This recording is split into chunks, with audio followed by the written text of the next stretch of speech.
7 o'clock in St. Louis. You're listening to TMA on 101 ESPN. The show is presented to you by Brown and Crouppen. We welcome you to participate in the program. Text in 314-399-9646. That's 314-399-9646. You can call in 314-974-0101. Email in for our Design, Air, Heating, and Cooling email today, the morning after at InsideSTL.com, or gather with friends and watch at YouTube.com/TMASTL. And Doug in that Michelob Ultra YouTube chat, Jake Reynolds, John Scores, and Sick Paths. Don't know him. We're all waiting for us and expressing good tidings for a beautiful Friday morning in the gateway to the West. Well, we like good tidings and comfort of joy. Earl? Mm-hmm. So Earl Vaughn. It's just nice to have friends there waiting for you. When you get up in the morning and get ready to spit a bunch of hot takes, you'd like a little pat on the rump every now and then. Yeah, the co-founder of the Fairmount Park Players Club just got in there, and he says Tim's voice hits better than Folger's. You Folger's guy? The best part of waking up is Timmy in your cup. Oh, wow. Oh, Nice. there it goes. Doug's really hitting it right now. The audiologist has advised me to wear a... Hi, Doug. That's from the 618. So there you Hello, go. 618er. Jackson's only 15 days away from going back in there and updating text inbox names for those of you who are 618. Countdown is on? Yeah. People start buzzing. Yeah, once it because gets they under make 15. requests after the first week of the month, and, you know, the bylaws of the program say, no, I'm sorry, first week of the show. That's it. Is it kind of odd that that's the First week of the thing for month. people, that they look forward to that, changing their name on a text line? Whatever blows people's hair back, who am I to judge? Amen. Not Nice. to mention it's excitement about this program, and that's the gasoline that keeps us rolling down the highway. Nice. That was so well said. BTO rolling down the highway. Look at you, tying it all Yeah, together. Randy pushed his concert back to Sunday, but Martin, as it turns out, Brooks and Dunn and Cat Williams, neither one of them were willing to move their concerts. And so, Doug, we've got ourselves a long playoff schedule for the Blues and Jets. Why, take a gander at this one. You go Saturday, tomorrow, 5 p.m., and you're going to get that right here on 101 ESPN. Pregame 4 p.m., puck drop 5 p.m. Then Monday, and a 6:30 start. How do you do? Good. Yeah, I like that. 2 days off. Now we're back in the Mound City, and that's going to be the late night one. I was watching some NHL podcasts previewing the Stanley Cup playoffs, the Blues Jets, and boy, they're all not happy about the 2.5-hour windows that Stanley Cup playoff games are given on television. Because, there's no chance you play in 2, and it's more like 2:45. and what if it goes to overtime? Yeah. Overtime in the Could go NHL forever. is eternal. SEC basketball would like to have a Yeah. word. This Yeah. is our thing. So you have that. I set the over-under at 843.5 for Jackson yesterday on the Tim McKernan Show podcast. Jackson took the over for the puck drop of Game 3. Well, they'll be doing 2 anthems, won't they? Both Canadian and American anthem. Yeah. And they're really going to, I Adds feel another, even better about it. 3 You feel minutes? really good? You feel like that number's too low? There's value? Yeah, I mean, I don't think it's a crazy number. It's not one where it's like, what do they call it? Bankrupt your bookie. But Bankrupt your bookie. But it's a tasty number, but I like the over. It's always the over. Who wants to be tasty number? And then, Doug, nothing on Friday because Brooks and Dunn are playing. Okay. Nothing on Saturday because Cat Williams Got is it. playing. And then the Blues get together with the Jets for Game 4. High noon. Another 2 days off. And then off to Manitoba they go. Time to be determined. Okay. I guess you can't really blame these artists for not wanting to change. They've got schedules, too. They've got people who've made flight arrangements and everything it takes to put on one of these shows. Of course. Probably got Who would another blame show them? Is there down somebody the blaming street. them? Is there a takesmith out there? No, but I'm sure there's some people frustrated that the Blues don't get whatever time they want on that building. But if these people have got contracts and they've got schedules, too, that's just the way it goes. Doug, you think there'll be a guy in a Herb Raglan jersey outside protesting, saying, I would hope. my boys should be playing tonight. Pack up your gear and go. Tim, I love the logistics. I know dug you do. deep. I couldn't get anybody to bite inside that building. on what the negotiations are like. I would have loved to have heard about that. I was intrigued. What does it take? Who do you get to? Like, Brooks and Dunn have no idea. They have managers and people that handle this. Same with Cat Williams. I'm sure they don't even know what's going on. But is there a financial offer? What is the trade-off? And what is the contract that says you cannot move this date? Because I'm sure the Enterprise Center has to have some idea, hey, this could be problematic. And I couldn't get anybody to bite on it. I did hear there's about 12,000 tickets sold so far for Brooks and Dunn, but that the Cat Williams was like under 5,000. Under 5,000. That's what I was Can told. we move that to Chaffetz, maybe? That's what I was thinking. If you have a really low number, can you go to the artist and say, hey, listen, we've got a building. Can we work this out? Now, maybe there's a rush at the last minute to buy those tickets. Because I was kind of surprised. I know he's really popular. It seemed like a big building. I agree. I thought that I seemed thought like it was a big odd building. in the moment. Doug and I went to Sebastian Maniscalco together. Well, not together. Same night. Were we in the building together? Yeah. All right, we went together. Well, And our Sounded a little dirtier when he said it. did. and our wives were off to the side. You guys are married? Beards. I know, man. That's what you just did. You just soiled the sanctity of my wedding vows. And Doug's. That's true. And if you recall, Doug, great crowd, but certainly didn't fill the building. Yeah. Jackson, who's more popular right now, Sebastian Maniscalco or Cat Williams? You tell me. That's a good question. Probably Maniscalco by I don't know. Cat Williams, his appearance on Shan Sharp's podcast did big numbers. Well, that's because he just Yeah. talked crap on people. But he sort of well, then- reemerged in the last month, right? 2 months? I give it to Sebastian by Oh, a by far. nose hair. Martin says By far. And Chairman Right is now. nodding. Maniscalco is hot right now. Cat Williams was hot about 10 to 15 years ago. It's all cyclical though. Hey, Olds! Cat Williams is a comedian, not an artist. That's from the 618, and Doug, they're not happy. God sakes. Don't some comedians consider themselves artists? They release comedy albums. Yeah.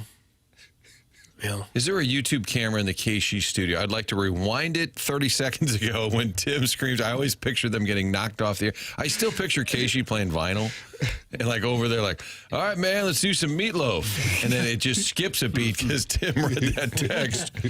And none of it really matters, but I do like the logistics of it. And I was just kind of surprised he was in that big a building in the first place, but it doesn't matter. Noon on a Sunday, that's a great time to take the family down and watch a little hockey. But it's a lot of downtime for the Jets. Maybe they'll get bored in our big city town. Maybe they'll work to the Blues' advantage. Or party so much they're just yeah. not ready for the game. If I was the Blues, I don't think I would offer too much in the way of money for someone to change their schedule because you're going to sell out no matter when you play. I imagine the money that's going to come in is about the same regardless of what night you play. So why would you offer somebody $1 million or more to change their night? I bet they don't. Yeah, I don't know what that would be a big number, yeah. Yeah. And I asked Cutting into Montgomery your about the margin. schedule. He said, I don't care. He said, it doesn't matter. You play when you play. They got the same deal as us. And I guess in the end, it doesn't matter. But we do like logistics. and that's why it Absolutely. matters. So the Blues will have a lot of days off. I don't know if that benefits them. I think some fans are operating on the premise that perhaps that increases the probability of a Dylan Holloway reappearance. My read on the situation is that I don't think they're thinking he's close. And so 2 days off, 3 days off, it doesn't matter. Dylan Holloway is not going to be part of the first round series with the Jets. Yeah. But I suppose if you were to get through that first round, you get into the second round, maybe even the third, if you could buy another few days, another half a week or a week when it's all said and done, that might make a difference at that point. It could. Doesn't May 4th sound like a long time from right now? May 4th. That's when Game 7 would be. Wow, is that right? Yeah. So May. they have set the dates on. Yeah, I believe. I thought the 6 and 7 were TBA. So is Game 6 in St. Louis? Is that a Friday or Saturday? Oh, I gotta This put is it up in logistics talk, Doug. It is, yeah, we like it.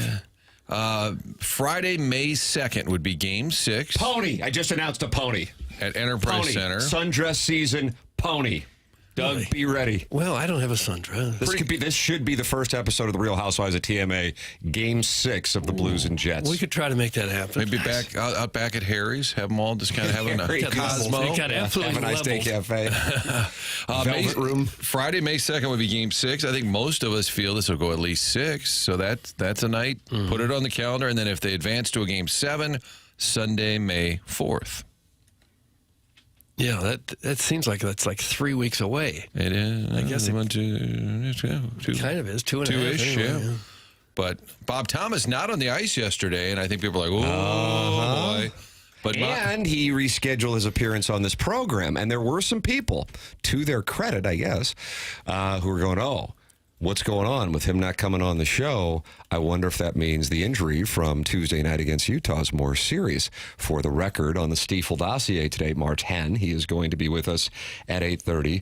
Joey Vitale will be with us from 9:15 to about 10:20, and then we will ask a question. he's on hold right now. But not on the ice. Everybody's like, oh, boy. And when he canceled or postponed his hit here, I was starting to wonder the same thing. But Montgomery said he'll be on the ice today. He said maintenance day. Matthew DeFranks of the Post-Dispatch said, is he practicing tomorrow? He said, yes, he'll be back out there. He said mostly today's practice was working on defense, and he said he doesn't need to work on it. So it sounds like whatever it is, if there's something, it's minor. Have you ever taken a maintenance day from radio? No, I'd like a mental health day. Mental health day? Yeah. Doug, you have a mental health day? Personal day, Doug. Yeah. Take a personal day. Okay. You used to take 3-week vacations. No, I never did. Not one time. Sevy, call in. Not once did I ever Think take a Sevy's vacation. streaming the show right now? Probably No, not. absolutely not. That's Probably 100%. That's a 100% play. You can stream the show. Schaefer Door Company, sponsor of the podcast. And then you got a TMA STL app. Download the TMA STL app or just head on out and just see how cute we are. The texters or the YouTube chat making the observation that both Martin and Doug in their Easter pastels. Was that a conscious decision? Easter pastels? Not really. No would be your short answer. Okay. I don't really think much about pastels or whatever other color I'm wearing. Is this your shirt on? Yeah, I will. I'm going to lift up my shirt. Take a look at these C Are you cups. kind of greenish? Yeah. Is this pastel though? And not a nice nip. Look like a little Easter egg. How do you feel about it? Can you tell the left one's pierced? It's a stud. Oh. Well, you asked about it. Oh. I don't know if that's pastel. I guess it would be. A light green, I guess. Ball striking. Balls in the air 1240. Is that right? Balls in the air. Is it 1240? raining today or is that later? No, Later. Hawks up though, so the number's going to be high. Good for the index to go up though. Good for the index to go up. Wow. Yeah, over under on my score, Doug. If you're interested in betting at 82.5. 82.5. Where are you playing? I'm playing at a Jackson's home Oh, he doesn't course. want to say. He doesn't want to say. Oh, God, Bogey Club. Bogey Club, that's Yeah. correct. And then log, combining the nines. Don't just say log. I mean, when you're a member. Okay. All right. Yeah. And then Jackson's got me on St. Louis tomorrow at 9. Yeah. Clayton Road special. Clayton Rose is special. Tim, this will surprise you. I dress in the dark because that right? I'm the first one up, and I kind of try and kind of move around quietly. And then I get downstairs, I'm like, I don't know if that even matches. Oh, well. Which reminds me, we did a show at Jim Edmonds, and Joe Buck came around the corner. He said, why is Martin dressed like he was just in a flood? I actually have a picture from that day that sometimes populates my phone of me Sitting and out you. back. I don't know if the cat was there or not, but producer Joe, Edmonds, and Joe Buck. And then Walter, who lived next to Joe Buck, called into the program. Doug, that was opening day 2006. Guess what happened that year? We won it all. You better believe it. So we need to do opening day broadcasts from Cardinal outfielders' homes going forward. Vic Scott feels like the move. I think so. Friend of the program. You think he'll have a giant coffee machine that looks extremely expensive, but he won't know how to use it? That was what was going on over in Leduc that morning. He walked out on the back patio, Doug, and he said, hey, guys, you want some coffee? And I'm like, yeah, you have that really cool espresso machine. He goes, any of you guys know how to use it?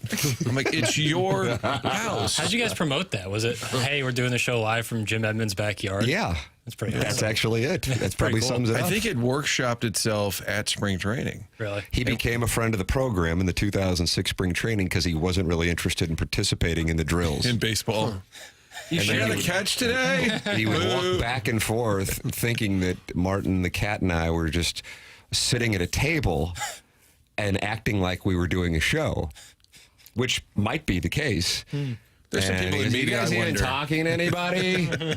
And then he decided, I'm just going to sit down while the rest of his team was out there practicing. Yeah, that's Jim. Just a little distracted. Yeah, and he was still about the best player on the team. Yeah, he didn't have to worry One about of it. them. I do It would think have they're. been nice to invite some listeners over to Edmund's house for that agree with you on broadcast. Oh, yeah, That was a miss. Joe's a listener. We Yeah. invited him. Yeah. He came around that back fence. Was like, "What is this?" We were doing the show, and Edmonds was asleep. And he came Who down. let you in? I think the back door was just propped open for us. A brick. And we had cables. I don't really know. I think the idea was that we'd have a great co-host because he's a big league all-star player. Right. All he has to do is roll out of bed. But it's a little early on an opening day. And they had a Sunday night game at Wrigley the night before. So further complicating the matters, he probably didn't get to bed till like 1 or 2 in the morning. You know? So I think we interviewed like the landscaper, the maid. I don't really remember the content of the show. Yeah, he had like a grotto, too. Yeah. We all need grottos, You had I a think. grotto? Yeah. That's pretty awesome. Yeah, exactly. Remember the basement had a giant 15 logo. And I think he said, "Oh, it came with the house." I'm like, It came with the house. might have been put in. What number you have in your basement?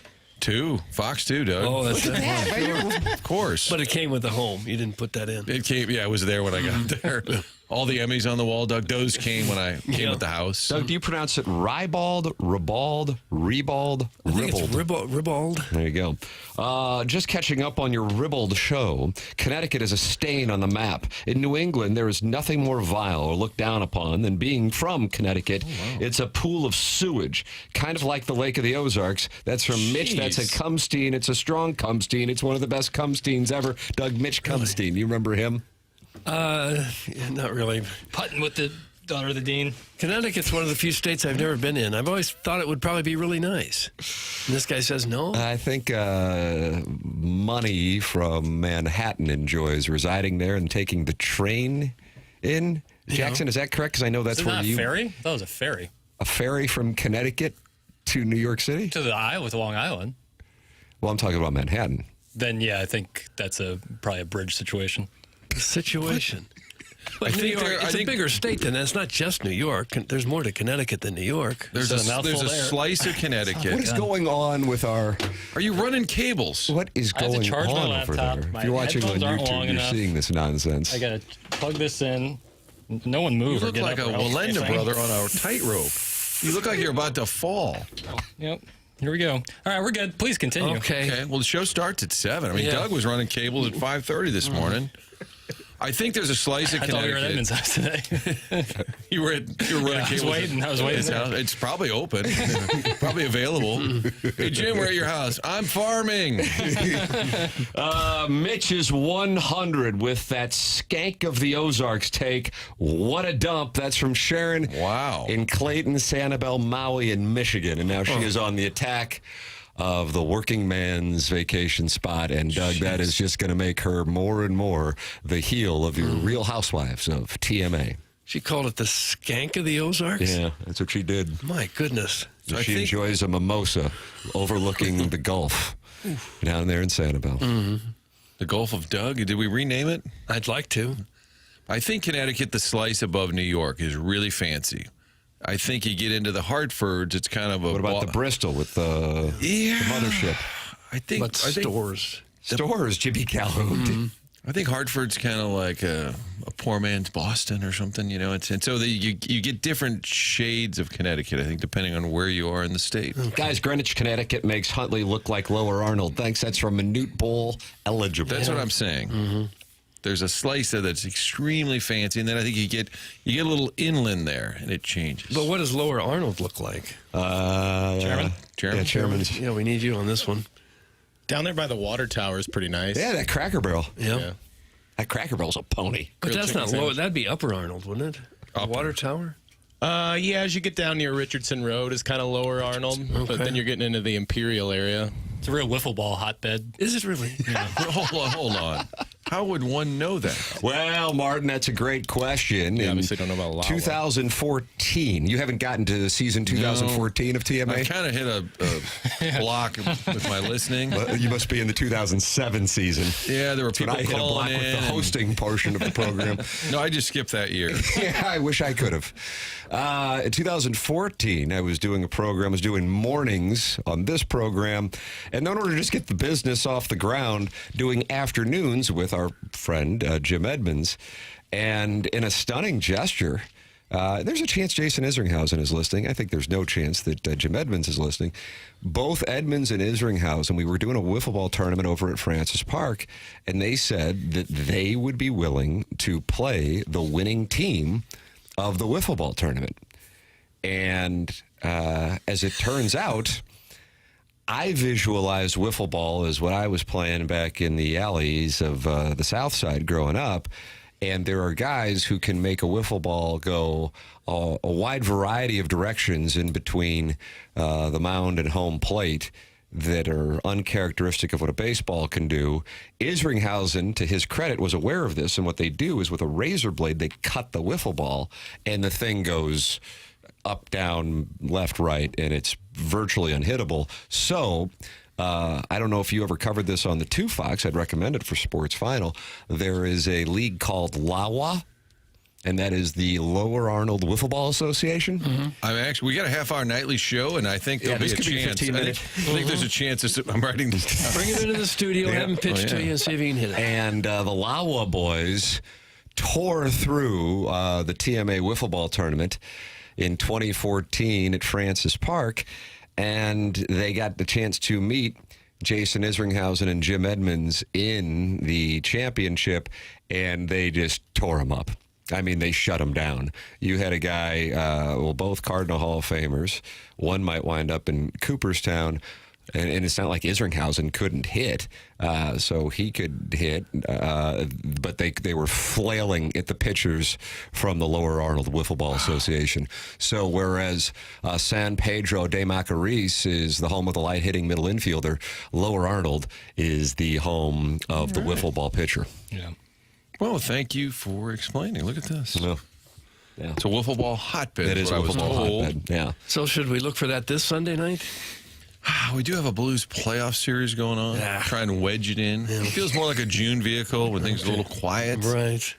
Well, they're going to be in the midst of the run to the Cup in June. Yeah, this would be after that, after the parade. Yeah. What about that Thunder Celtic showdown? Yeah. What about that? We'll get to that. Maybe the day after There's the 4 All-Star segments. game when there's literally nothing going on anywhere in sports. That's when We're in Raul the gets their vaults. time. You should ask Fox 2 to get like an MLB Network style studio where they have a little diamond, like the little, over there. little diamond that they have, and then you can demonstrate. We used to have a little artificial turf in Really? the old set, and we would throw the football around. And Joe Buck and Ricky Prohl reenacted the catch. And Joe played Warner, throwing a Nerf ball to Ricky Prohl. Great moments in local I will say, I'm going to give a shout out. I was off last evening. I worked during the day. I was at the Blues practice. We had Coach Schertz in studio that was on tape, but we had coverage of the MAC Basketball Awards, which Jackie and Doug attended, and I watched it this morning so that I saw a little bit of the Dick Vitale speech. And if people missed it, honestly, at fox2now.com, it's about a 3-minute chunk of Vitale. It was actually really cool. Is that right? And how was his speech? How was he able to talk? Well, I know was he's not battling. there. That's why I was.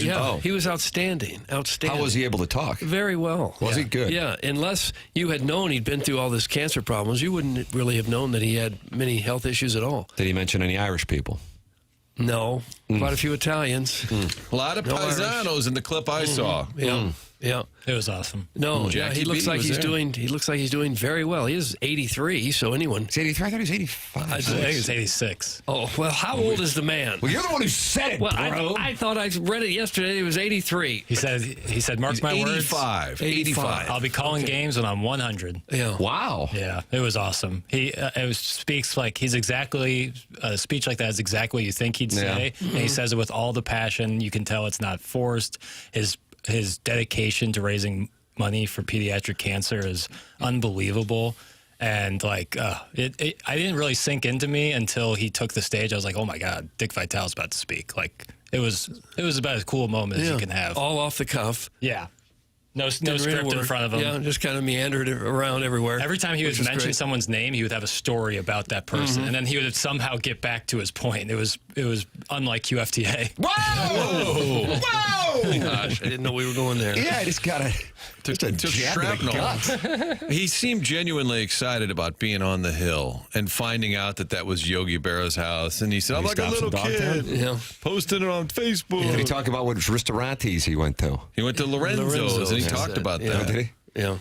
Is that seemed Larry great. Fuse over there? And he went to St. Ambrose I don't same know year if as that's me? Larry or not. I don't know. Got to do some show prep, man. Vitale also talked about the importance of staying positive when you're faced with the kind of health situations that he had. How important that was for him to maintain a positive attitude. There really is something to the power of positive thinking. There really is. We ought to try it. Yeah. Doug does it. Doug's got the Blues I'm gonna- going 16 and over the next 2 months. Yeah. Tim, on that text, I'm going to hop in there. Hey, guys, can we try and be a little more positive today?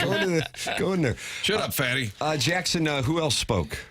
Oh man, I mean, it was Alfonso Ellis. Yeah, My buddy, Matty Moe, was in charge of that whole He thing. sure Not was. the Matt Morris of Cardinal Hall of Fame. Matt Morris, different Matt Morris. he did an outstanding job. Oh, you talked to Matty Moe? Yeah, for sure. Oh, wow. Chris Caraway. Chris Caraway hosting Carrawell. it was that Carrawell, but he Carrawell. sometimes goes by Caraway. Well, he changed it. that guy Tommy Ack. He was hosting. Tommy Tom Ack. Ackerman. Tommy Michelle Ackerman. Smallman. Michelle They both did a great Smallman. job. Yeah, Michelle he's- Smallman was in town? Yeah, Yeah, she God was there bless. hosting the women's She doing her portion. show down the I think Holiday? next week. She's doing the show down the hallway next Even week. though she was in town last night. It's a producer, Joe DNA. What? That's the answer she I know. gave me. No! You're talking back just a little bit. I mean, you take a shot at QFTA. Am I now I'm going to Spider? start acting like I'm defending other people when in reality I'm angry as a hornet right now. I can see Spider. that. I'm a little Calm hornet. down now. Tim, he throws on a sport coat one night, gets to sit with the big boys at the big event, and now he's pissing You on on the us. dais? No, No, just at the just. That would have been awesome. He'd never been to the downtown MAC, and so he's got That the was sport surprising coat to on. me.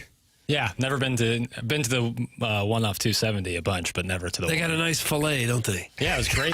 Great meal. You're starting to They get got a into nice character. fillet. Sun dried tomato. Don't play. Cut that off. But a bunch of the freshman of the year for the women's side for Vanderbilt was there, and she was awesome. She scored 55 points in the game as a freshman last year against Auburn. She was incredibly nice. It was awesome. It was really, really I'm cool. glad you got to. I was texting Jackson. How was it going? I was at home last night. How was the event? You sit my guy Kevin Ryans. Yeah, right. Syracuse Kevin Ryans. is one of our younger sports reporters, and Charlie's like, "You'll say that till he's 40." I'm like, hey, one of our younger guys on the staff, but he does a great job. He's a Syracuse grad, New York guy, Newhouse. loves the Yankees. But he goes, I texted him. I said, "How's it going?" He said, "It's great. I'm sitting next to Jackson." Yeah, the legendary Ann Myers Drysdale was there too. That was really cool. Yeah. That was cool. Rick Pitino sent his well wishes from a boat in Florida. A boat, Cooper Flagg looked like he was in his dorm room, saying sorry he couldn't counting be there. his money. He actually looked like he was on the Spread Zone podcast set. Oh, he's got a nice It was little all setup blue. like that. It was all blue, neon lit. It was cool. Hey, we're doing a spread zone after today's TMA.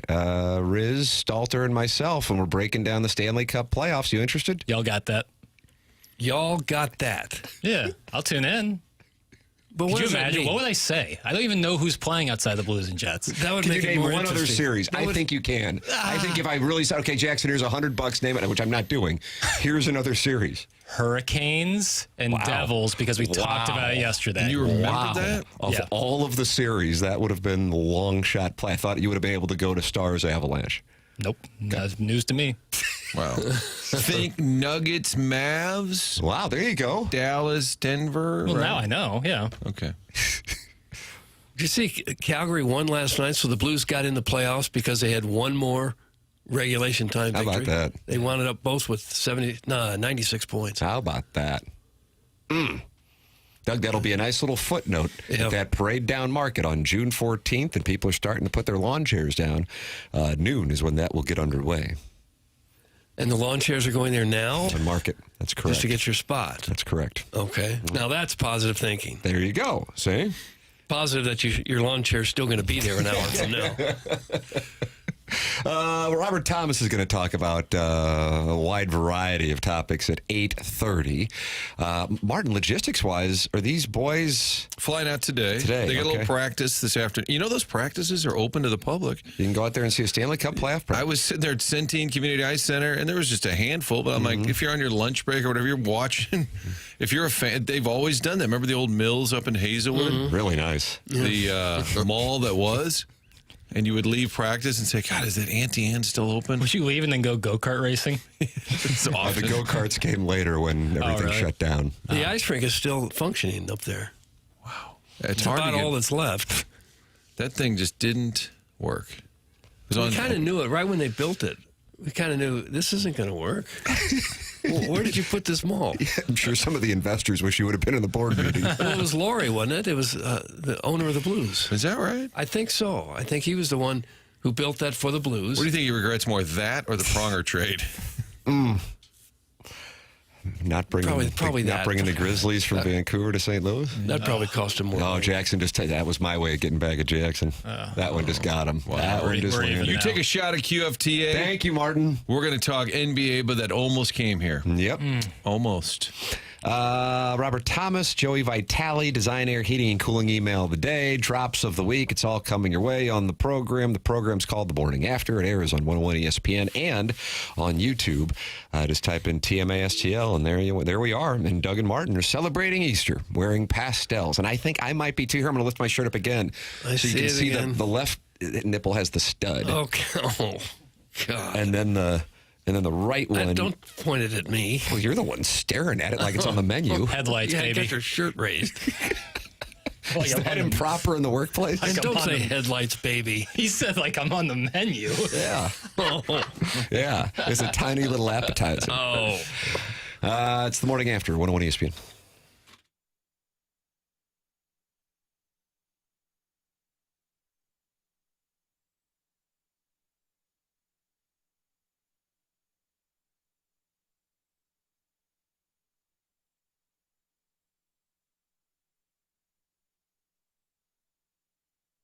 Beautiful day we have in St. Louis today. And even though the forecast this weekend's a little rough, take a look at the temperatures over the next week in the forecast, and you're going to see some glorious temperatures in the mid to upper 70s. You want to be able to spend some time outside.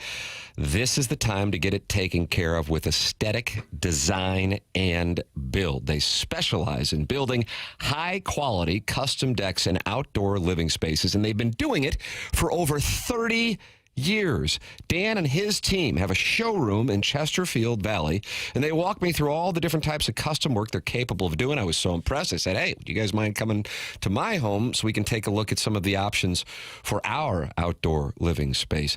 They're online at aestheticdesignandbuild.com or give them a call, 636-532-5008. It's Aesthetic Design and Build. You can see for yourself at their showroom in Chesterfield Valley or online at aestheticdesignandbuild.com, and let them know I sent you their way.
Doug, this is fresh out of Manitoba. This is Winnipeg's Stanley Cup song. Take a listen. Really?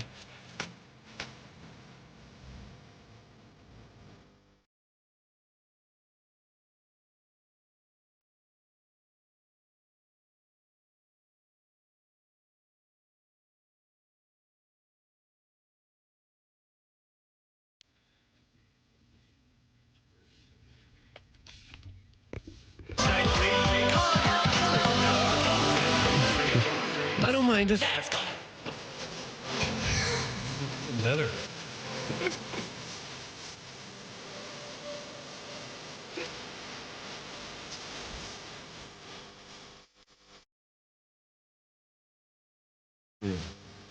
They expanded beyond a handful of players, though. Right. A lot of Shifley, a lot of Buck. Have you ever played the blues songs for Bob Thomas? Have you done that? You think you'd handle it? We've only really the new ones just came in yesterday. What do you think?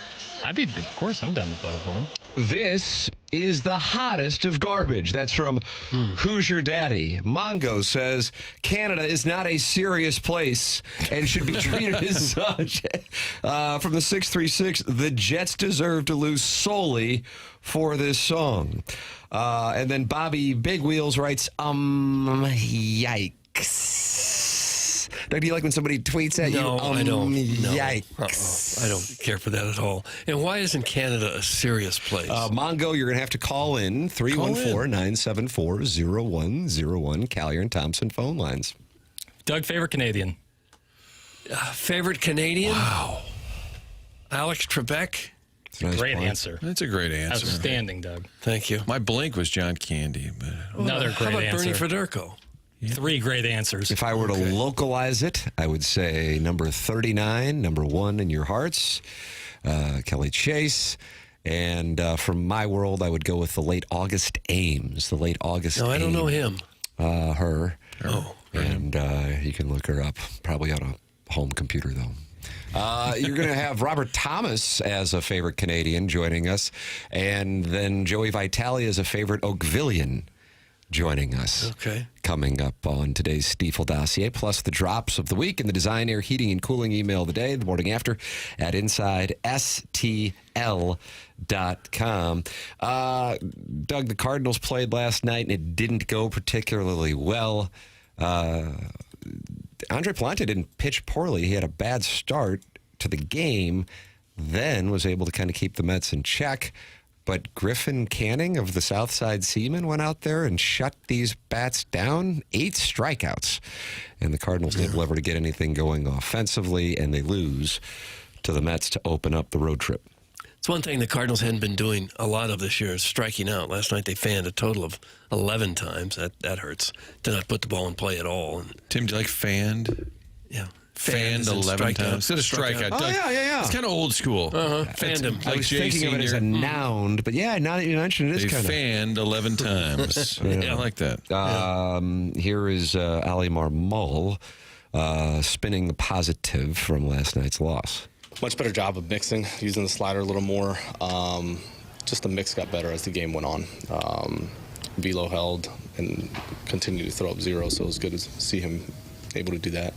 Yeah, and even in between innings after that 4-run inning, he was able to kind of talk through it as far as making an adjustment to his mix and being able to navigate that lineup a little better than he did up to that point. So we're continuing to see him take steps in the right direction. That mid-game conversation doesn't take place, and he gives up more runs usually. So that's what you want to see.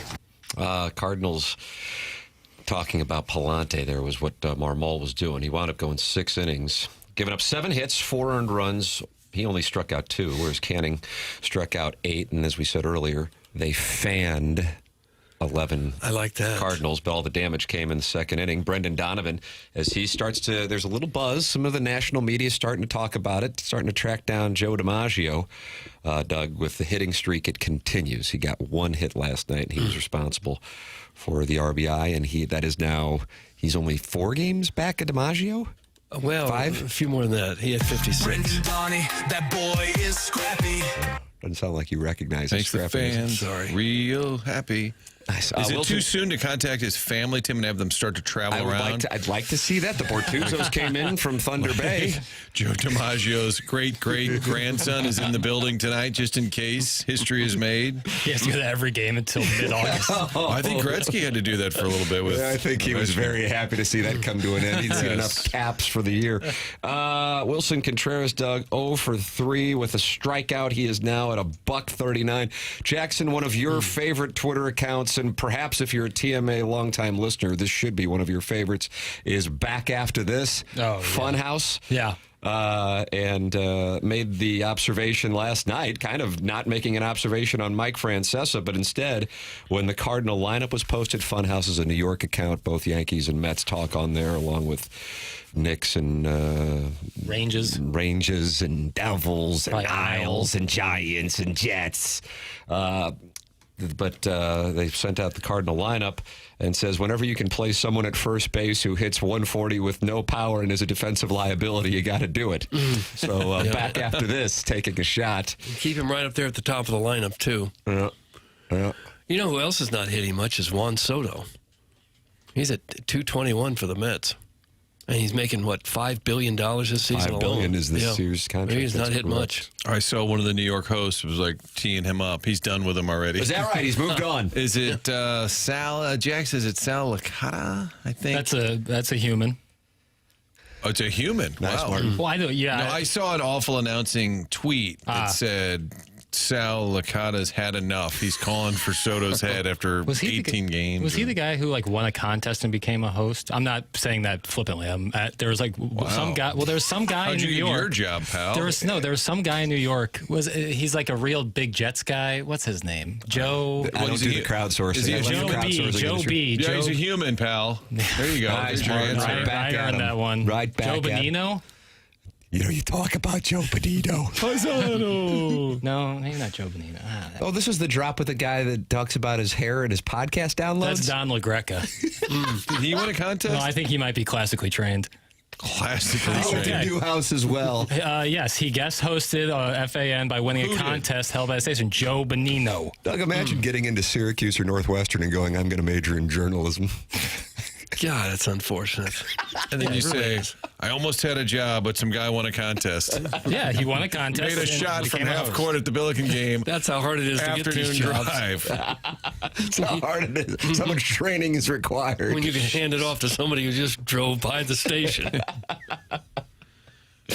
That hurts Quite a a little little. industry. You're welcome to call in and insult us. 314-974-0101. Collier and Thompson, sponsor of the phone lines. You're also welcome to email in for our Design Air Heating and Cooling email today, the morning after at InsideSTL.com, heading down the stretch in the month of April. And your standings are as follows. JV golf coach with 4 wins. Buck Swope with 2 wins. Misty Plops with 2 wins. This could be intriguing for the Real Housewives of TMA as the self-made stay-at-home Ledoux mom has a win, Brian has a win, and Doug Chandler Hill Newsman has a win. That's the Design Air Heating and Cooling email of the month standings. Design Air is online at designairservice.com. That's Seth Goldcamp. And Martin, Doug, and I are all clients of Seth's at Design Air Heating and Cooling. You have any HVAC issues at all, you go, oh my goodness, I think the system's shut down and we've got temperatures in the highs in the 80s today. Just go to designairservice.com and they will be out there so quick you won't believe it. And there's no upselling going on. You can count on them, and then you become a long-term client like we are. It's Design Air Heating and Cooling. Online at designairservice.com, the longest-running TMA sponsor. Seth's been on with us for more than a decade. It's Design Air Heating and Cooling, sponsor of the email of the day. Email in the morning after at InsideSTL.com. Doug, you ever watch John Boy? I don't believe I have. John Boy was talking on the Talking Baseball podcast, talking about the Cardinals' surprising start to the 2025 campaign. I know that might ring a little hollow following last night's game, but they did go 4-2 and beat some good pitchers and beating the Phillies and Astros on the homestand. Here is John Boy. In fairness, this is John Boy Media, not John Boy himself. This is not John Would you have Boy. known the difference, No, Doug? just hit the lever, Pam. Yeah, I'm sorry. I think Jackson did the right thing there. All right, here you go. Doug. Okay. Let's talk about one specific team, the Cardinals. Okay, talk about the Cardinals. I do not know how to rank this. Should we be more in? They were the toughest team to place. We might have to. Right now, currently third in baseball in OPS, Jake. I did not have that. Right? Did not have that Right? coming into the year. Brendan Donovan's been great for them. And I had them at 22, and you had them at 23. So you had them ranked lower than I did. Okay, one spot. I mean, I guess coming into the season, the expectations were low. Some of the things being said around the organization, like retooling, rebuilding, whatever it was this year. And maybe, just maybe, you're in that clubhouse and you're like, this sucks. We're not going to do that. They've actually played decent ball to start the year, Jake. right now they might be getting dinged the hardest by their past couple years. And their off season where they did nada. Okay. Is that I it? feel like you have a problem with the edit point. I felt like they were just getting going. They were just getting going. Is that the website that kind of blew the lid off the Houston Astros garbage can? I think banging? so. They do a lot of breakdowns of things. John Boy, not Wonderful lip reading. He's an incredible lip reader. So And when that was someone John gets Boy right there. No, in fact, it's confusing. You know, Oh. he's John Boy, but then his group is John Boy Media, and Well, where was John Boy last night for this? Good night, John Boy. I don't. Where was he? I think that's Richard Earl Thomas. I don't know. I don't know where John Boy is. Probably breaking stuff down. And I love those videos. But this is Talking Baseball Podcast, which is like their main baseball pod. And one of them had him at 22 and the other at 23. Yeah. Well, I think it's No, noteworthy. 22 or 23 what? Highest OPS? Is that what they're talking Power about? ranking. Oh, Your favorite thing. I thought it was noteworthy because national media is taking a little look, being like, look at these Redbirds. Look at the Redbirds soar. They might be raised. Youngry they are. Youngry they are. I don't know why I talked like Yoda there. Youngry they are. It's a little sad they're 500. Everybody's like, wow, they're better than we thought. really got we'll have an intriguing situation next weekend. I was anxious to see how it would match up for the Blues and Cardinals when the Brewers come to town. So with the Blues playing on Thursday, that will not impact the series. The Cardinals then play the Brewers starting on Friday. No game. Saturday, no game for the Blues. The Cardinals will be playing the Brewers. But then Sunday, Martin, Blues, 12 p.m. puck drop. This is a week from Sunday, and the Cardinals with a day game. How's that going to look? You think that will impact things in a substantial way? I think so. Won't impact the Blues. Right. It'll probably impact the Cardinals a little bit. They've been drawing so poorly so far. You wonder how worse can it get? So it's like you would be able to tell if I didn't shave my head. Kind of the same. It's going to be the same thing. I didn't want to say that. But that's essentially what you were Kinda saying. what I meant, And yeah, in a I roundabout way. I could tell that's where you were going with it. Yeah. And you're wondering about the Battlehawks that weekend, Tim, as well. Jackson was. They are home Saturday the 26th. Whew, I was a little concerned. Is that against Michigan? Concerned that it would. Yes. Panthers. See, Jackson's the Battlehawks guy. You are kind of the. He's the Lee's fried chicken guy. You're the That's Lee's right. fried chicken. Why Right. don't you share some of those gift cards? Potato buddy boy? wedges. That is Potato good fried wedges right in chicken. your head. Yeah. What I heard, these things are a, quote, pony show.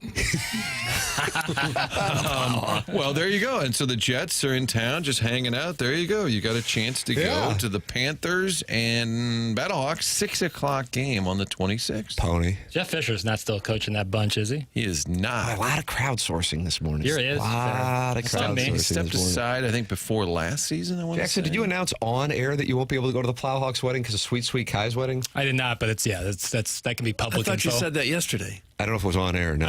Yeah, I think Martin, it- I'm dealing with the same thing you are. Was it on air can't or remember. not? It's fine. Yes, I cannot. Unfortunately, cannot go to the Plow wedding. Wow! Wow! Well, as longtime TMA listeners know, and even if you just started listening to us recently, Sweet Sweet Kai gets mentioned a lot. He's one of my closest friends in the world. And he rakes bunkers in Cape Cod for a living.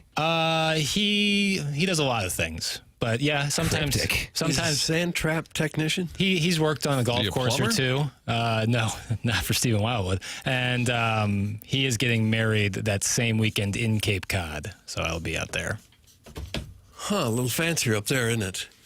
It's not a dig at the plowboy or his wonderful fiance, who I'm a big fan of. It is simply just because Sweet Sweet Kai is one of my closest friends in the world. I'm going to be there. How did you meet Sweet Sweet Kai? High school or middle school. Went to school together. So he's a St. Louis guy, but lives out east. All your friends Currently, are out yeah. east. So when you met him, you swiped right? When I was in the 6th grade, Yeah, that's I right. guess, yeah. Okay. All right. Well, I hope you enjoy. I know. that. Trust me. I was really disappointed when I figured out that those dates were conflicting. Is Sweet Kai talking about moving his wedding? It's been discussed, but Is he like Brooks and Dunn? I was Cat gonna Williams? say. He's dug in. yeah, it's a dug-in situation. What can we offer him? Probably dollars. It is apparently still difficult to find wedding venues after being backed up from COVID. Really? Oh, is that It's- right? It's Really? still like a year out. You got to Really? find something. Yeah. Because my son went through that. He's getting married in November. And it's like a year out you have to find a place. Does he get married in St. Louis? What about St. Gabe's in front of all the banners? Right down Well, at the they gym. didn't go there, so it might be kind of No, weird. I'm just saying, the historic People building. don't go to the old cathedral, but they get married there because they know it's a historic church. This is a grade school we're talking about. It's a grade school that's the Pauley Pavilion of Yeah. grade school basketball, though. Only because they've got someone who goes there who has some sort of banner shop business. Banner shop business. He catered it by LeGrand's will Right. cater it. You're all set. Sounds What do you have time for a random? Yeah. We have time for the new football coach at Principia High School is Matty Mock. Really? Wow. Isn't that random? Yes.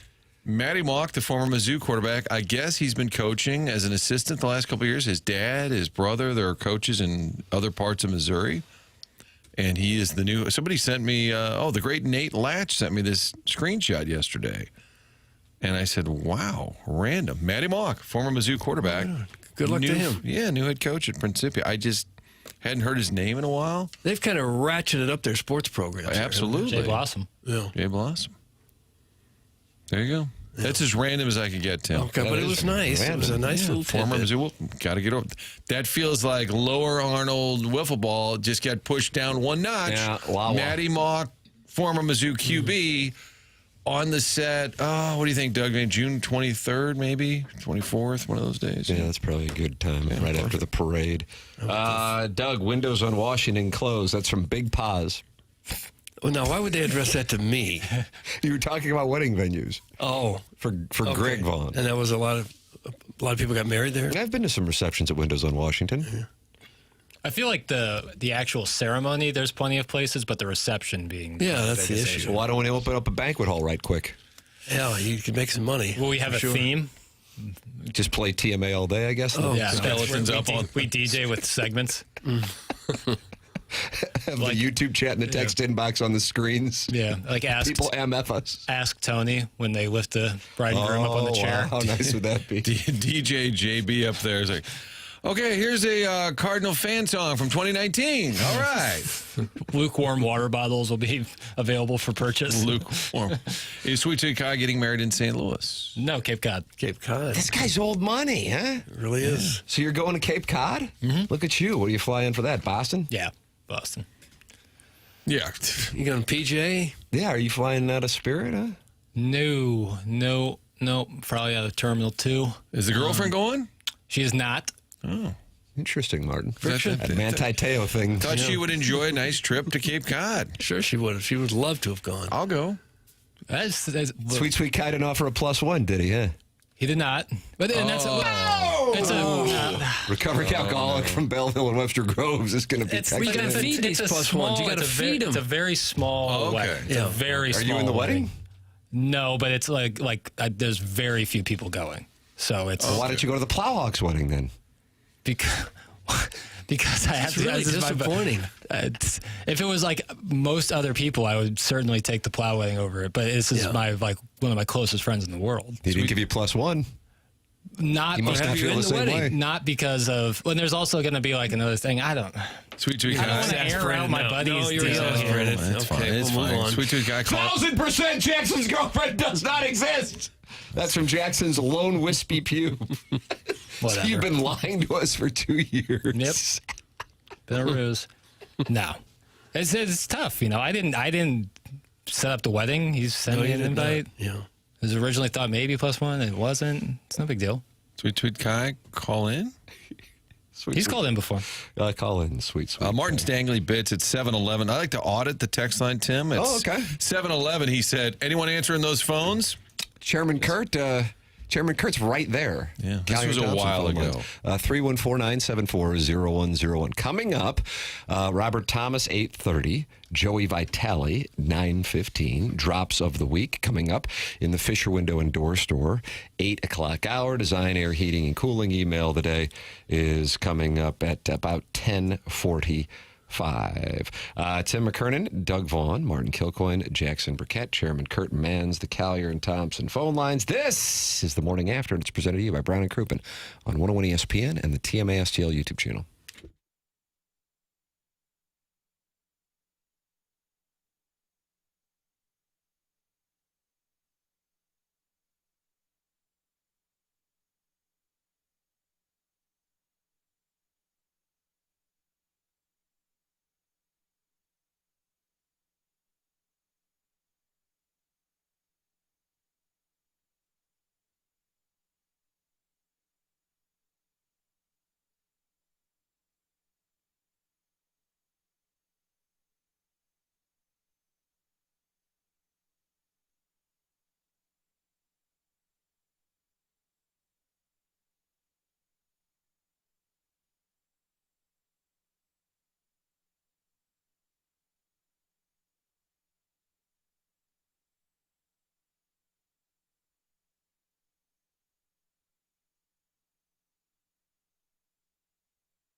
This is Action Jackson with a Sports Center update driven by Johnny Wandoff Chevrolet and Johnny Wandoff Autoplex. Blues playoff action starts tomorrow, and you can listen to it right here on 101 ESPN as they take on the Winnipeg Jets. Pre-game at 4 p.m., puck drop at 5 p.m., right here on 101 ESPN.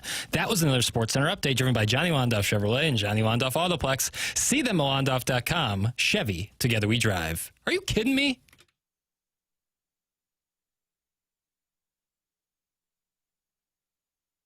Enterprise to the roaring crowd. Blue Note Nation singing loud. Bennington saves, Thomas sets the pace. Chasing the dream, it's ours. We rise. We rise. We rise. You like this one, Doug? Not as much as some of the others. Rhythm, hear the cheer. Like a little more upbeat songs and stuff. Stanley's calling the Got some soul, Doug.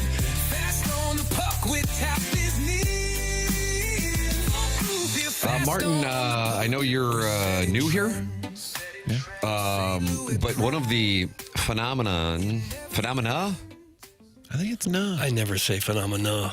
Was that John Travolta's movie, that Good or Bad? yeah, and that came out right around the same time as Powder, which oftentimes 96? texters unfortunately refer to Jackson as.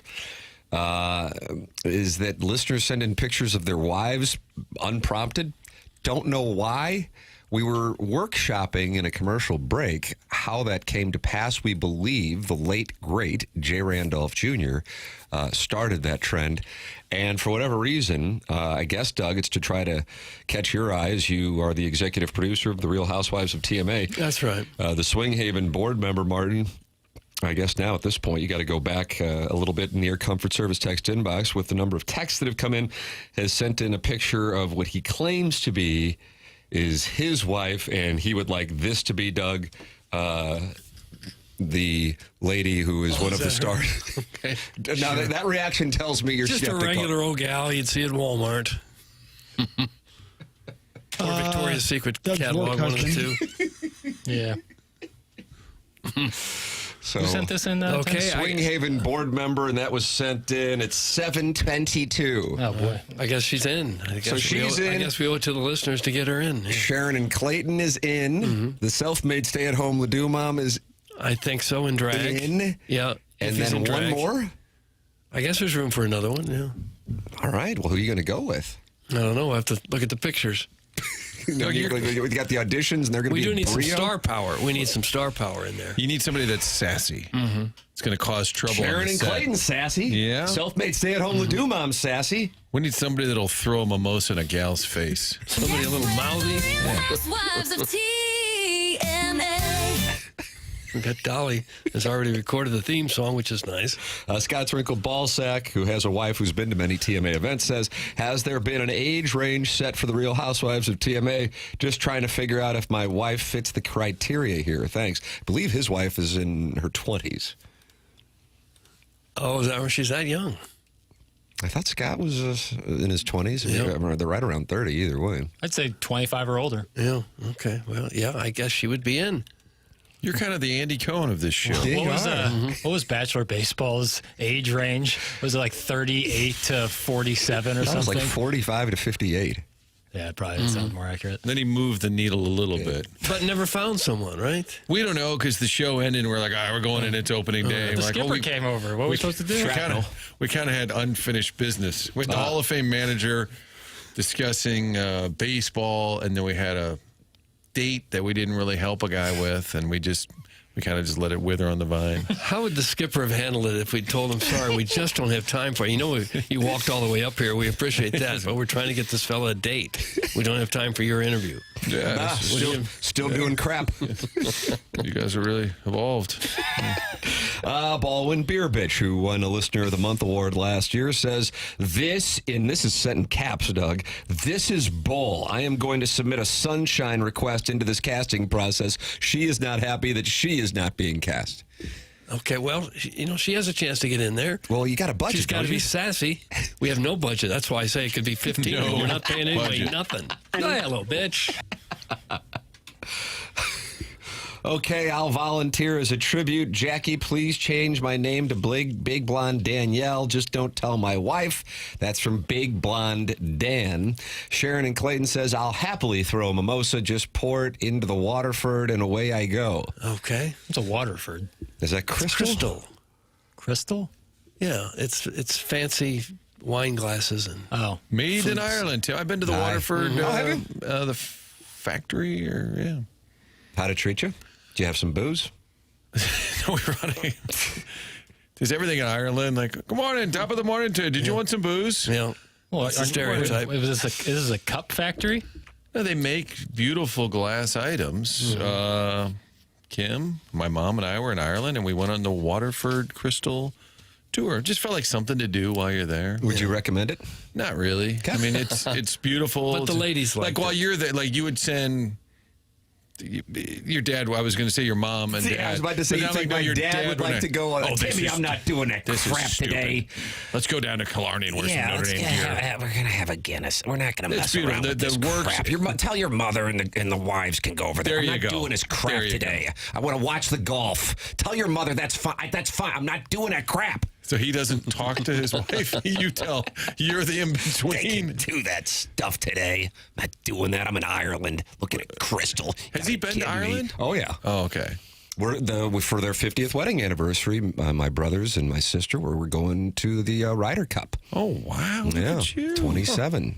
Yeah, about that. You got tickets already? That's a work in progress. Okay. But we have already understood that this is going to be, a little pricey. But hey, the whole family going over to Ireland for the Ryder Cup. Staying at Rory's? Rory's talked to me. We've kind of got a thing like Norm Stewart does about going to Kansas. We don't go to the north. Yeah. You understand that, Martin. I know others do as well. While you guys waste time, why are you guys wasting time with these washed up texters, ladies? My team is working on the Real Hot Wives of TMA. That is going to be a ratings bonanza, Doug. That's from Beer Cats. Okay. That's a separate show. Hot Well, Wives. you've already got a franchise here. Well, I think what you do is you put spin-off. You put Real Housewives on network, and you find a little bit more like an FXX, and then throw the Real Hot Wives on there. For a little more risque. So it's like the Bachelor and Bachelorette. Then you have Bachelor in Paradise. Yeah, that's right. a spin-off. Is there more interplay in the Paradise version? I think it's a little raunchier. Okay. Yeah. Okay. Well, I think this has got blue feet is what it's got. Hey, Baldwin Beer Bitch, when they cast the Real Housewives of Orange County, they didn't take anyone from Riverside. Take the hint, honey. That's from Mr. Licks, and he is anti-Baldwin. He's comparing Baldwin to Riverside. Didn't seem nice. And saying it's not worthy of Orange County. Is Riverside, California nice? It looks pretty nice. I kind of like the honey reference. I enjoyed that as a... Some people would think it's condescending, but I think it was genuinely kind. It was very... I did a little dismissive. I like to live in Riverside. Riverside's between Orange County and San Diego, right? Yeah. Sweet Kai is active from the bunkers of Cape Cod this morning, and he is responding to the allegations that Jackson's girlfriend is a Manti Te'o situation, saying it's a 40-person wedding, no plus ones unless you're married, and then he says, lick me? Oh. It's from goodness. Sweet Kai, so he is... Not so sweet, little sour. That's the thing about Sweet. He is once sour and then he's sweetened. But sometimes the sour comes out. He was once sour. Yeah. Once was lost, and now is found. Licks is correct. Baldwin is the Riverside of St. Louis. Oh, I didn't know that, Doug. So is Riverside being used in a negative context? That's right. Yeah. It looks nicer than anywhere we got. I think a better reference would be Oxnard. You been to Oxnard? That's where the Rams hit out. Yeah, I was there. They were playing. Nothing to see here. Well, it's the Cowboys headquarters, but it's not as aesthetically pleasing as other parts of California, I would say. That's where the Cowboys, they hunker down for the summer. A lot of wine. It's like obviously not Napa, but isn't that like a I think it's a naval. It's like Southern California wine country, isn't it? Oxnard. I wouldn't call Oxnard wine. I thought that's where Felt very Sideways was based around Oxnard. Could have been. Okay. But it was kind of tucked back in there. we'll scrimmage here, and then Kevin can look for housing for the rest of us while we're out here, while we're swinging through for a little practice. Your dossier, which is presented to you by Stiefel, has Robert Thomas joining us coming up here. Looking forward to talking it over with him. I think a number of Blues fans are anxious to hear how he's doing. So he will be with us coming up at 8:30. Jim Montgomery saying yesterday, nothing to be concerned about. It's a maintenance day. He'll be back on the ice with the boys tomorrow, which is now today, before flying to Winnipeg. So we'll talk it over with Robert Thomas. Then Joey Vitale at 9:15. Logistics-wise, Martin, do you think he is on the trip? I would say yes. Vitale, yes. It's playoff time. Yeah, he goes. Even to Winnipeg. Time to roll. No, for sure. I think, yeah. As Strickland calls this daddy's time of year, that means when his wife... Doug, you like that daddy's time I of don't year? like that, no. Because Strick says when his wife comes down and it's like 11, he's watching Calgary hockey. He's like, hey, it's daddy's time of year. Like playoff hockey. Well, it's 2 months for daddy's time of year. Yeah, it kind of buys him a long window. That's not a bad move. Daddy's time of year around here for me was this past weekend. Like, that's a 4-day Masters. Yeah, I think if you just kind of pretend to be a hockey insider, Tim, you could buy yourself a 2-month window. Jackson, you thinking about being a hockey insider? I think that ship has kind of sailed. Yeah, I'd say so. You know, I saw Strick yesterday, and we just go DTOY because he just loves it. Oh, is that right? He loves it. He was giving out gifts, and I don't know what he was doing. He was giving out gifts. Strickland he had little bags and like banners. Like, all right, thanks, Strick. I don't know what he was doing. Is that right? Yeah. Maybe it's like guest appearance if you go on the Cam and Strick podcast. That might be the actual answer. Oh, I think I would wager this is DTOY. Vitale, he's the radio. Cam does a great job. Loyal listener, too. Cam says he enjoys the surprise guest. How about that? Big fan. But I would say, yes, Vitale on the trip. And going to be on with us, Doug, 9:15, Stiefel dossier. There it is.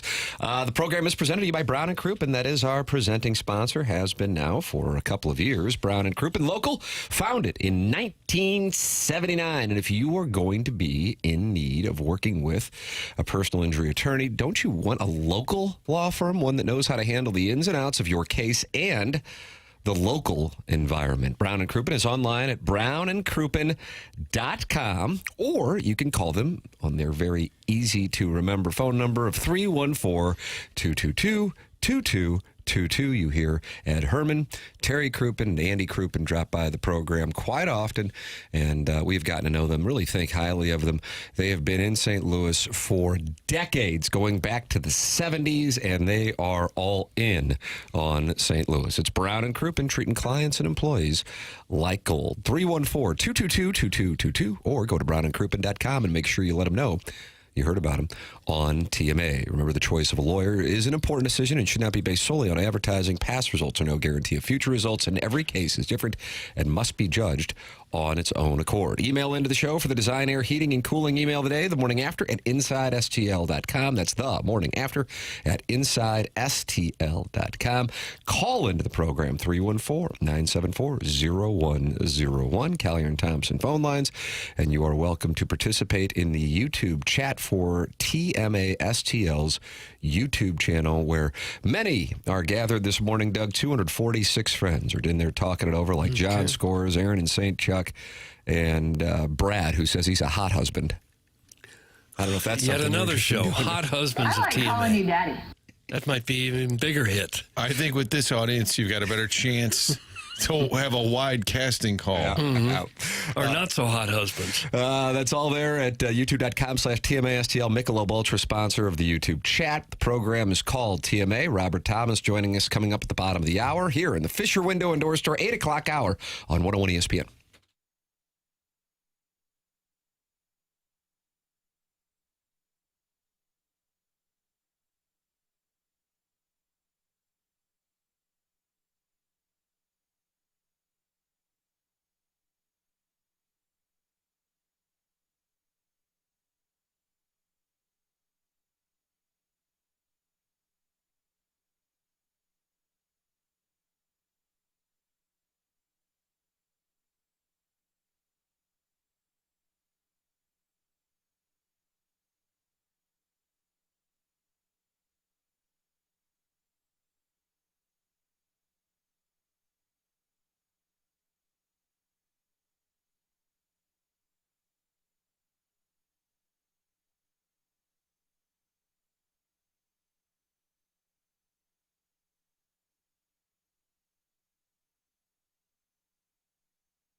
street boys.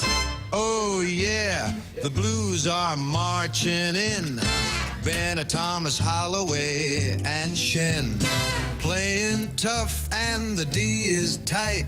Clark Avenue. I guarantee Doug likes this one. Love this. If the puck rolls right and they keep it up. I can't kind of feel it singing 2019 against Michael Stanley Bublé. Cup. Rich Cool. There's a long way to go, but these Karaoke bar boys on can Holland. skate. West Coast game, I'm staying up late. Oh, this is nice. I might be up all night.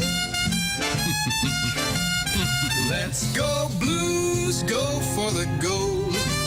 For that cup I'd sell my soul. Nothing better than playoff time. In the NHL, you got to be primed. Come on, boys. Keep your head on a swivel. Heading for the top, not the middle. People might think I'm crazy, but if we just get hot, we can win this, baby. Oh my God! Greatest song ever. Rogers and Hammertoe coming back with vengeance. Wow. Is this brand new to the show? So yeah, Rogers and Hammertoe heard Doug saying he wishes there was a more glowworm kind of big band version of one of these blues songs. Sure. And he didn't hesitate and sent in this. I mean, Came up with it. You can imagine a guy in like one of those pinstriped blazers and like a straw hat. Holding a scotch in the left hand and a microphone in the right. Yeah. And a dart hanging out on the left side of his lips. Yeah, bow tie Dame on either undone. side of him. That's right. Yeah. I don't think I've ever seen a positive review in about 10 texts in a row in this text inbox in the history of the program, but the people love this song. Let's see. Now, that's a tune. That's from the 407. I think we just found the new Gloria. That's from Stepdad Gary. Shooter McGavin says it's about time we got this kind of banger. Edges and Stripes LLC. Sometimes I don't know if this is the Google messaging service. Sometimes people's real names and businesses are just some are in there, some aren't. Sure. I get the sense that this might be a case that this could be the new Gloria. LMAO banger. And then Eric in the Central West End says, now this song is perfect. And Jackson's wedding buddy, Sweet Sweet Kai, all these horns are making me oh so horny. Yeah, well, I implore Rogers and Hammertoe to head to tmastl.com and sign up for the Listener of the Month. Wow. Because I think contributions like this, like in a somewhat serious, like, it's so cool that our listeners are incredibly creative and they are a major part of the show, whether it's texting in, YouTube and candidly comments, more talented than the hosts. calling in, sending us these awesome songs that we get to play. It's really a treat, and we appreciate it and would love to recognize, the people for their works. Wow. People are asking, where can I download the people song? want to be able to listen to it. So he's put up the Young Redbirds song. He put up on his Who? Rogers. Who's he? Rogers and Hammertoe. Okay. That's Is that two people or one people? Well, it's like a group. It's like the White Stripes. So you said he. Oh, really? Well, I think it's a he, but you can never tell. No, So Rogers and Hammertoe are married, or are they brother and sister? Hall & Oates. Is that mutually exclusive? Yeah, exactly. Or Well, they're polyamorous. It could be a polyamory situation. And I wasn't worried about I don't want to pronoun. assume. I was concerned by the singular nature. You said he. I don't care he, she, they, them, whatever. Very progressive. But I was confused when you said it like a singular person because it's Rogers and Hammertoe. Hammertoe. Are there not two people? I think it's one. It could be two. It could be, but I think it's Tim, are one. you confused? It's one guy who's good with AI. And it's a play on, obviously, on Rogers and Hammerstein. Rogers and Hammerstein did all the musical shot. Tim actually had like a mini pistol. And he's typing in, 10 sentences on an AI generator and hits go, and it spits out that song. You've been red hot with the mouth noises. The pack of lunch noise you were making. That's what I said about the show Adolescence. Yee. And now my wife and I watched a second episode of, what is the John Hamm thing? Your Friends and Neighbors. Yeah. Ooh. See? Yeah. It says so much without actually saying anything. I'm telling you, that's a Tom Petty song. Yeah. Ooh. Guys, this song is like when Harry on the show Night Court used to listen to Mel Torme. Nobody knew why we didn't really like it, but we rolled with it. That's from the 314. I think Rogers and Hammertoe has a hit. And following Game 3 at about 11:45 at night, when the Blues win in overtime to go up 2-1 in the series, they'll be playing this in the Enterprise Center. It's a Jim Dandy. You would hope they would. Can we sample that for RT? Yeah. I play it for him. Robert Thomas is joining us here in Give him about a 5 couple minutes. choices, though. What do you mean? Like, Let's play a couple for him, and let's let him select the 3 stars. huh? Yeah. I'm just going to give the audience a read here, and for those of you on YouTube, you can go back and go through it like there's a Zapruder film if you want. I think we had a moment where Jackson tuned out. No, Wasn't sure what I was offering up. I was listening. It was about 8 seconds. I reckon it was what I call a balloon party flashback, where I'd go, "Oh God, I lost him. I best keep talking." No. I was listening. I just don't think it would be a good idea to have Robert Thomas listen to 3 different songs before saying a word. Yeah. So Martin Jackson trying to be polite in your alliance, saying bad idea jeans. Well, I thought I'd only be in Haiti once, so why not? Bad idea jeans, Doug. Kevin Neal in front of the show? I don't know who it was. Well, my theory, he doesn't always like talking hockey with us clowns, so I thought, well, maybe we'll have a little fun. What do you think of this one? How about this one? You pick. Okay, I'm okay. Tim, you think it's a bad idea? I'd short the market. Okay. I'd How short about the one market. song? You guys Yeah, I'll want play when we come back from break with Robert Thomas. I will play one of the blues songs, and we'll get his opinion. Just like we got the opinion of Young Redbirds from Miles Michaelis and Victor Scott, a.k.a. Argo. I think Robert will be polite, kind of a high-pitched laugh, maybe 3 sounds. awkward laugh? Yeah, exactly. The reverse. That's pretty good. Reverse media chuckle, where the player does it back to you. Reverse media. Jackson, Mr. Siders, and you got a chance to spend an afternoon together in the Fan Page Club Championship last year. It was magical. And Martin, he's very critical of Jackson's inability to hit a 7-iron more than 145 yards, and he's texting in, "Don't play those effing dumbass songs for Thomas. He's going to think we're all losers." That's from Mr. Siders. I can assure you he has no idea who you are. Oh! We're all losers. That's like, what are you talking about? Mm-hmm. We might look like losers. That's fine. Yeah. That's a daily occurrence. You, Mr. Siders, you are just a name. Oh, my God. I've never heard of a due person talk down to the listeners like that in my life. The proletariats will be at the doorstep. Listen, I want to, sometimes we have to have a little reality check. It happens to me minute by minute, honestly, but sometimes the listeners need it too. And I just praise the listeners, so I think I've earned fair and balanced that criticism. Let's get real. This show's a nerd and loser convention. That's from Doug's Dangling Dingleberry. Doug, there's moments of reality being forced in our faces. They're holding up the mirror, and we don't like what we see. What he said wasn't kind. What was the convention that was in town? Was it the stepdad convention? Asphalt thing. Asphalt convention. No, I know, but there was like a stepdad. There was a stepdad convention. Or was stay-at-home dad? I think it was stay-at-home dad convention. Like Mr. Mom, Michael Keaton. Got to get rid of the whoopee. Yeah. What's going on at that convention? Guys just buying mops. A lot of them don't show up. They guys stay at home. Talking shop. But that would have been a great one for random audio.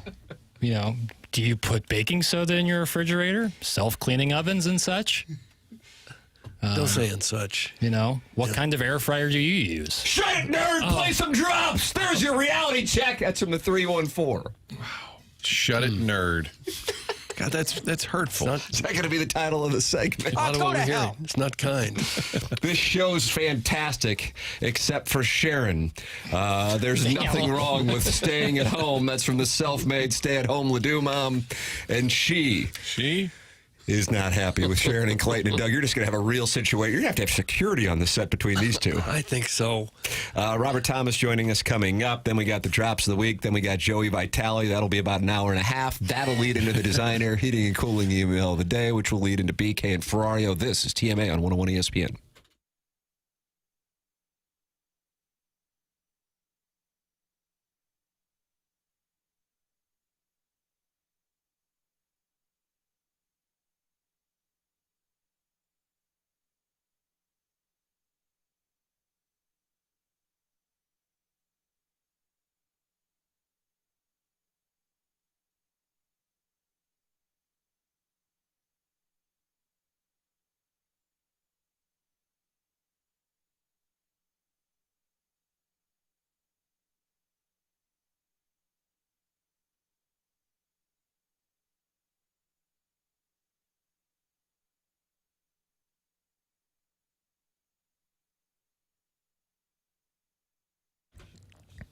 Great savings at Schnucks just in time for Easter. The Schnucks Easter meal deal helps you feed your guests for just over $5 or less per serving.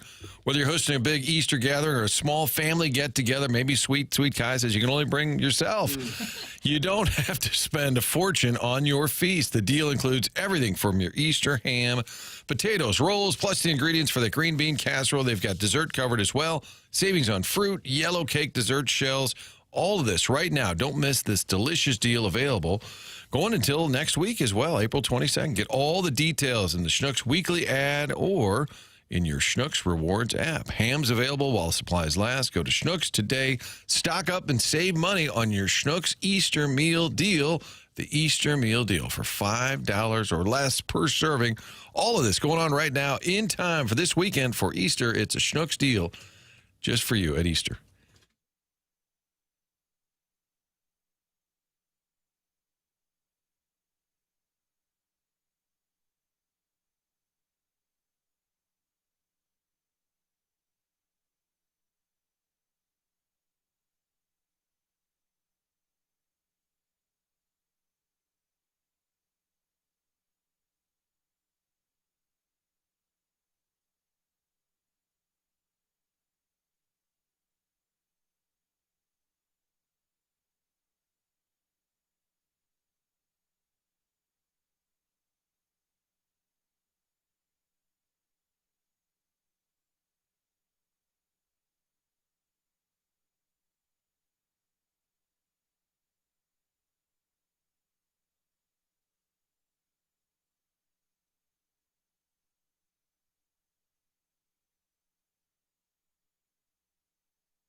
marching in.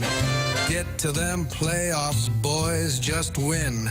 We don't care about the first round pick. If you keep these boys together, they're gonna be sick. Jackson, what a terrible idea. Cairo and the old vet Fowler. Robert Thomas Neighbors joining us right now. Robert, we want you to take a listen to this and give us your thoughts as listeners are submitting Blues Stanley Cup playoff songs. Yeah, I mean, it's well done. I wouldn't say I would listen. How about that, Doug? They put some good effort into it. Yeah, see, Rogers and Hammertoe. That's an endorsement. Great job, Jack. There you go. Robert Thomas with us here on TMA as the Blues will head off to Winnipeg coming up this afternoon. Game 1 tomorrow, 5 p.m. So, Robert, here's what goes on this program when you're not on the show. Yesterday, we said Robert Thomas is going to be joining us whatever time. And then you didn't appear on the program, had rescheduled, and we knew it was rescheduled for 8:30 today. Then you didn't skate, and so as you can imagine, or maybe you can't imagine, but I'll tell you this is what happened. Listeners, some started going, uh-oh, something must really be wrong, and that is why he isn't going on the show. Then you didn't skate. So I must ask directly, is this a conspiracy? Yeah, it's a conspiracy. There it is, Doug. No relation to me not skating. Not coming on yesterday. All right, Doug. There it is. It's a denial. So the question, of course, is how are you feeling? People saw you leave following the game. Jim Montgomery said it was precautionary. You guys were up by a comfortable margin. Let me put it to you this way. Number one, how are you feeling? But number two, if that game were a little tighter, would you have been in a spot where you would have been able to stay in? All these hypotheticals are nice. You better believe it. I'm coming 60 minutes here today. You thought the Jets were going to be tough. Yeah. You better bone up, son. Back off, Mike Wallace. No, I am feeling a lot better. The last 2 days, just getting some rest, especially yesterday, are very important. Obviously we have the first 2 games are 1 day off, and then we get 2 days off in between games after that. So the rest will be very important, but I am feeling better and looking forward to trying to get out there today. Yeah, and I think Coach Monty said yesterday, he'll be back out there. He also noted they worked a lot on defense yesterday, and he said Robert doesn't need to worry about that. Doesn't need to work on that, I should say. So the coach was quite pleased. That's very nice of him. Yes. He's on your side. How about the game Tuesday night? What was this mindset, the psyche going in? Because there was so much on the line. Obviously, you guys came out flying. Tell us a little bit about pregame and just the vibe of the team. Yeah, I think for us, we had a lot of confidence going into the game. I think it was a great test for us, where everything's on the line. You control your own fate, and it's like we're going to show up and just close this game out in the first period. And obviously, you don't close the game out in the first period, but you give yourself a very good chance. And that was our goal coming into the game. And they're coming in off the back-to-back, and we just wanted to get on them early. And the first period was awesome, and definitely gave us some confidence moving into playoffs that we can do it. I know the fans were nervous about the outcome of that game, but I expect you guys went in just full of confidence, didn't you? Yeah, full of confidence and, just ready for the moment. A lot of us had waited a little while for a game like that, and we were just excited for that opportunity. Whether you win or lose, you have a great opportunity to do something really cool in front of your fans. We've had a ton of success at home lately, and there was just so many things that just breathed confidence, and we went out and did it. You got to experience the run in 19, and now, got a guy who was playing for Minnesota, as in the Golden Gophers 3 weeks ago, is out there, gets his first goal, and then the assist on the first goal of that game in Snuggerud, and a variety of guys who are part of that young core with you. have gotten this experience from the playoff run, and now will get their opportunity to play in the Stanley Cup playoffs. So 2 questions on that, Robert. First off, what did you notice going from being a rookie and then into the heat of the Stanley Cup playoffs, your first year? And then is there anything that you have been able to say to some of these young guys, whether it's been in this kind of playoff run that you've been in for the last 2 months and leading into the Stanley Cup playoffs, about how this is a different kind of season, different kind of game? To answer your first part, I was like a naive kid. Like, I just came in and enjoyed it. I didn't really understand the magnitude of what we were doing and until kind of a couple years later. So I think that's probably the most important thing is, look, we got a good mix of young guys and kind of established players, and just the experience for our whole group will not only be great for us this year, but moving forward. And as we, come into a time where we're going to be wanting to contend every single year. And I think just that experience and just the whole way this last half of the season has gone has been so positive for so many guys on our team. I don't really have much to say. I was kind of just there enjoying the moment. I didn't really think too much. Going into Winnipeg, it's going to be so loud, and they got their whiteout and all that stuff. So for them, it's a great building to get used to the playoffs and experience that, and hopefully find a lot of success. Yeah, whether it's Snuggerud, Bolduc, neighbors, first time for all three, do you even say anything to them? And I think it was Cam Fowler yesterday said, really for all of us, he said, you just kind of got to settle in. It doesn't matter if you're 20 or 30. But is there anything you need to say or can say? Not really. I think just enjoying the moment. I think the emotion is so high. It's a roller coaster. Just enjoy the ups and try and limit the downs. And that part of it is like you just go through a long season. Whether you're injured or tired, you allow the excitement to get you up for games, and just don't think about it. You just go out and play and enjoy it. It's a time to celebrate a great season and try and make it an even better season. So that's kind of all I got to say. Robert, despite missing those 12 games early in the season with the injury, you still led the team in scoring. You were a plus 20 this year. You had averaged almost an assist a game. Do you feel like this is the best year of your career, that you're playing better than you have at any time in your life right now? Yeah, I feel like you really try and make a point to be better every year, and find a way to continue to get better every year. And I feel like I've taken a big step this year, even from last year, and especially in the second half of the year. And that's something that's really exciting for me. It shows the work and what you're doing is the right thing, and it's obviously benefiting you on the ice. So I'm excited to continue to grow on that.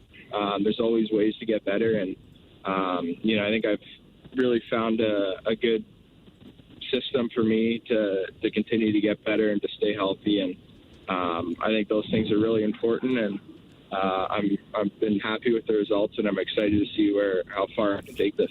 I felt like when we talked to you, when they selected the team, you were a little bit maybe disappointed, maybe mad, whatever it was about the team not being on the Four Nations. I don't know at your level, does stuff like that motivate you? What kicked in this last couple of months where you've been playing at an unbelievable, like, elite level? I think a couple things. Like, yeah, obviously I was disappointed, getting injured, and then not having enough time to try and make that team was frustrating. But at the same time, it's like you got to use whatever you can to motivate you. I think of myself as wanting to become one of the best players in the league, and that's my motivation. That's what drives me every day. And as you kind of grow and grow and grow, you gain a little bit more confidence, and you see what other guys are doing. And I think those things combined kind of help me continue to grow and get better. Robert Thomas, our guest here on 101 ESPN and the TMA-STL YouTube channel, talking it over on the Collier and Thompson phone lines. You mentioned at the outset of our conversation, Robert, that the schedule, a little unique, especially for a first-round series. I know you had a couple days off in between games during the Stanley Cup Final, but this one is spread out, and so Game 5 wouldn't even take place until a week from Wednesday. Is that something that you guys like? Is that something that could be advantageous? How do you view the extra days off that is set up for this first-round series with the Jets? I'm going to be honest, I have no idea. I've never had a series schedule set up like this, so it's new to me. Maybe after I'll figure out if it's advantageous or not, but I got no idea. You just do whatever you can to control what you can, and it's new for a lot of us, so I have no expectations on kind of how it's going to feel. Bernie Federko was with us yesterday, and when he was playing, there'd be times where they would play back-to-back games during the Stanley Cup playoffs. You don't see that anymore. I know a lot of that has to do with television. Does the intensity of these playoff games require, in some capacity, even if television weren't a factor, at least a day off in between, or would you like the opportunity to go back-to-back? No, I don't think back-to-backs in the cards. I think they did it in the bubble, and it didn't go well. Yeah. It's too hard after, a long season, and then the intensity of these games and with your bodies, it's a disaster.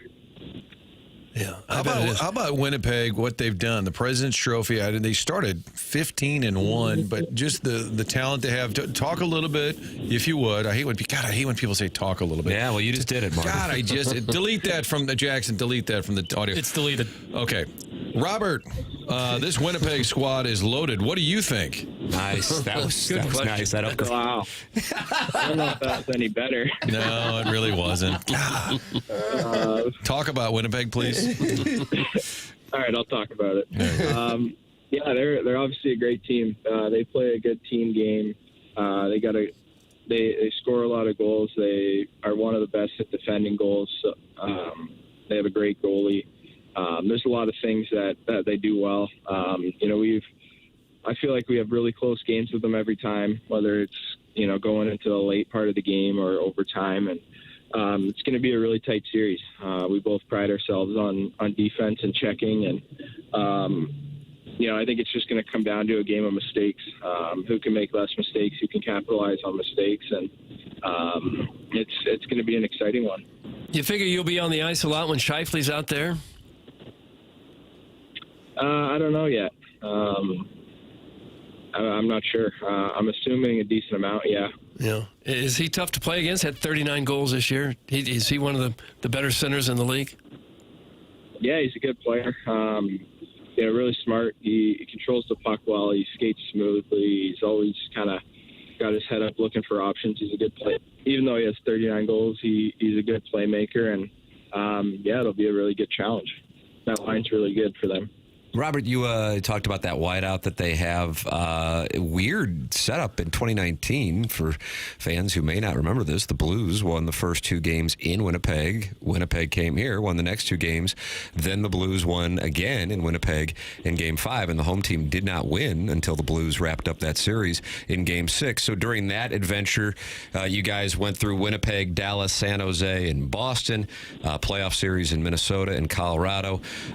Any building of those that stands out to you? How does Winnipeg compare as far as playing in the Stanley Cup playoffs with other buildings that you've experienced? Yeah, they're all pretty similar. That was my first playoff series, so I was pretty impressed by the whiteout. They're Lippy fans too. They like chirping when you're in the box or walking off the ice. So it was really nice to get the best of them 3 times. So we're hoping to do the same this time. Well, Tim, this is our last visit, right? The playoffs That's shut right. down. This is it. The Army mandate's about to kick in. No more player interviews. So this is, I feel we've done as much as we can do to propel you to this moment, Robert. Candidly, I think we're responsible for your sure. great season. We should get a ring this year. Wouldn't mind if we get invited so just putting that out there.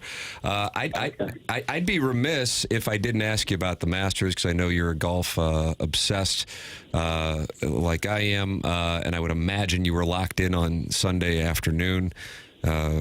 Is that the case, and what did you think? Yeah, I was watching it. It was awesome. I think everyone. I'll speak for what I think. I think everyone kind of secretly wanted Rory to win. Obviously, it's huge golf history, and I think I got a little emotional seeing him just celebrate. It was pretty cool. Yeah, I mean, just Rory fashion to choke it and then win it. That was pretty funny. So I loved it. I think we should end with put him on the spot Action Jackson question. Oh, I think that's only fitting. You know, if there's one guy who knows hockey on this show, it's Action Jackson. Oh, okay, Rob. What they got? All right. Here we go. So I'm asking a question here. Yeah. All right. Yep. Okay. Robert. It's a good start. Yeah. It's a good start. Robert. Okay. Who's big for you?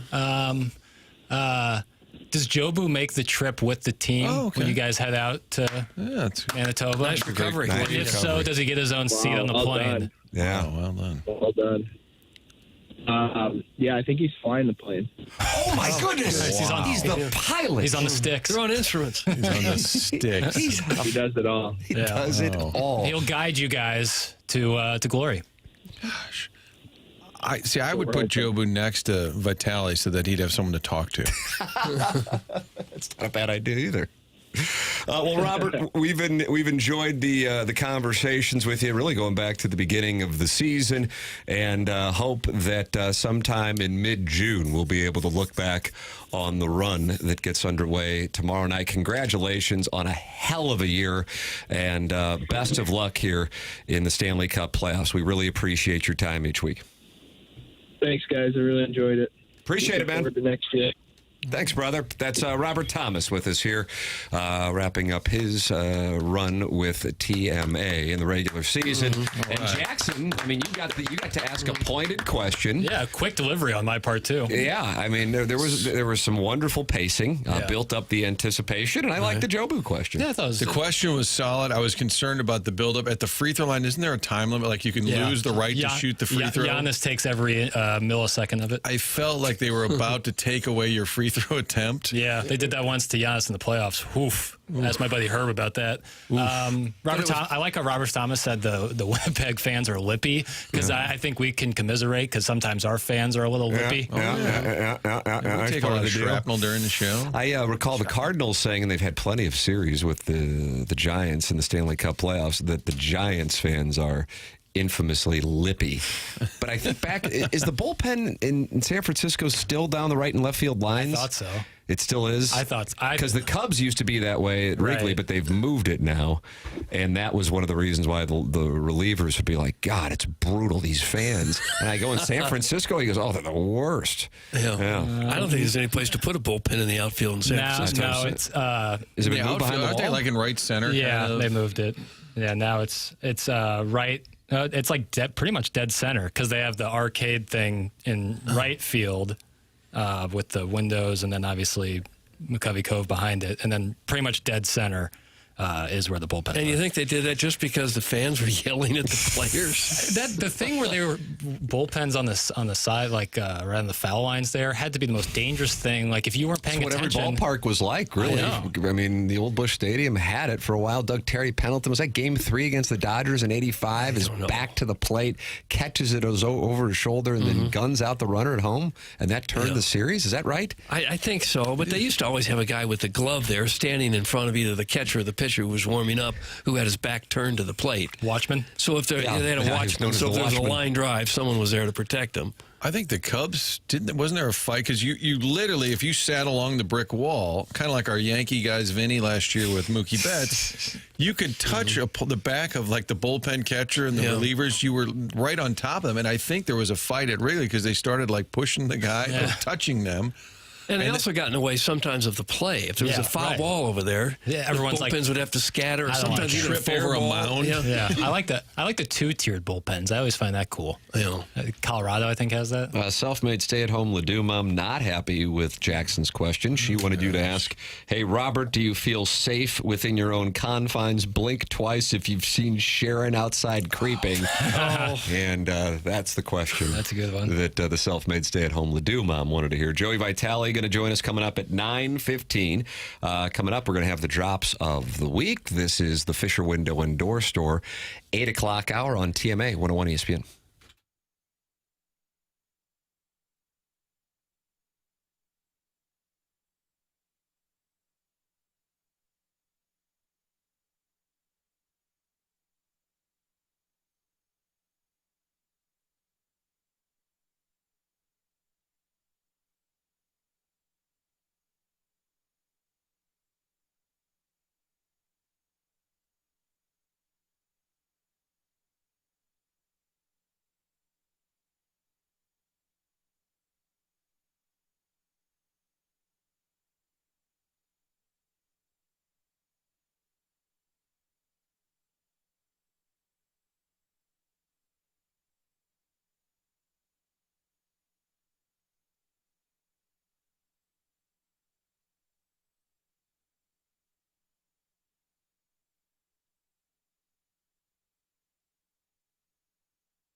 This is Action Jackson with the Sports Center update. That's brought to you by Saliga Heating and Cooling. Blues playoffs obviously start tomorrow, but tonight, if you're listening on the radio, it's 101 ESPN, you're going to hear some NBA play-in action, baby. Hawks taking on the Heat. Pregame at 5:30. Tip-off 6 p.m.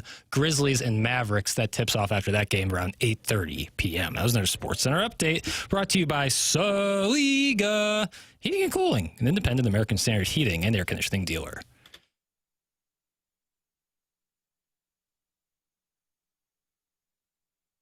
We fight, we claw, we'll never stop.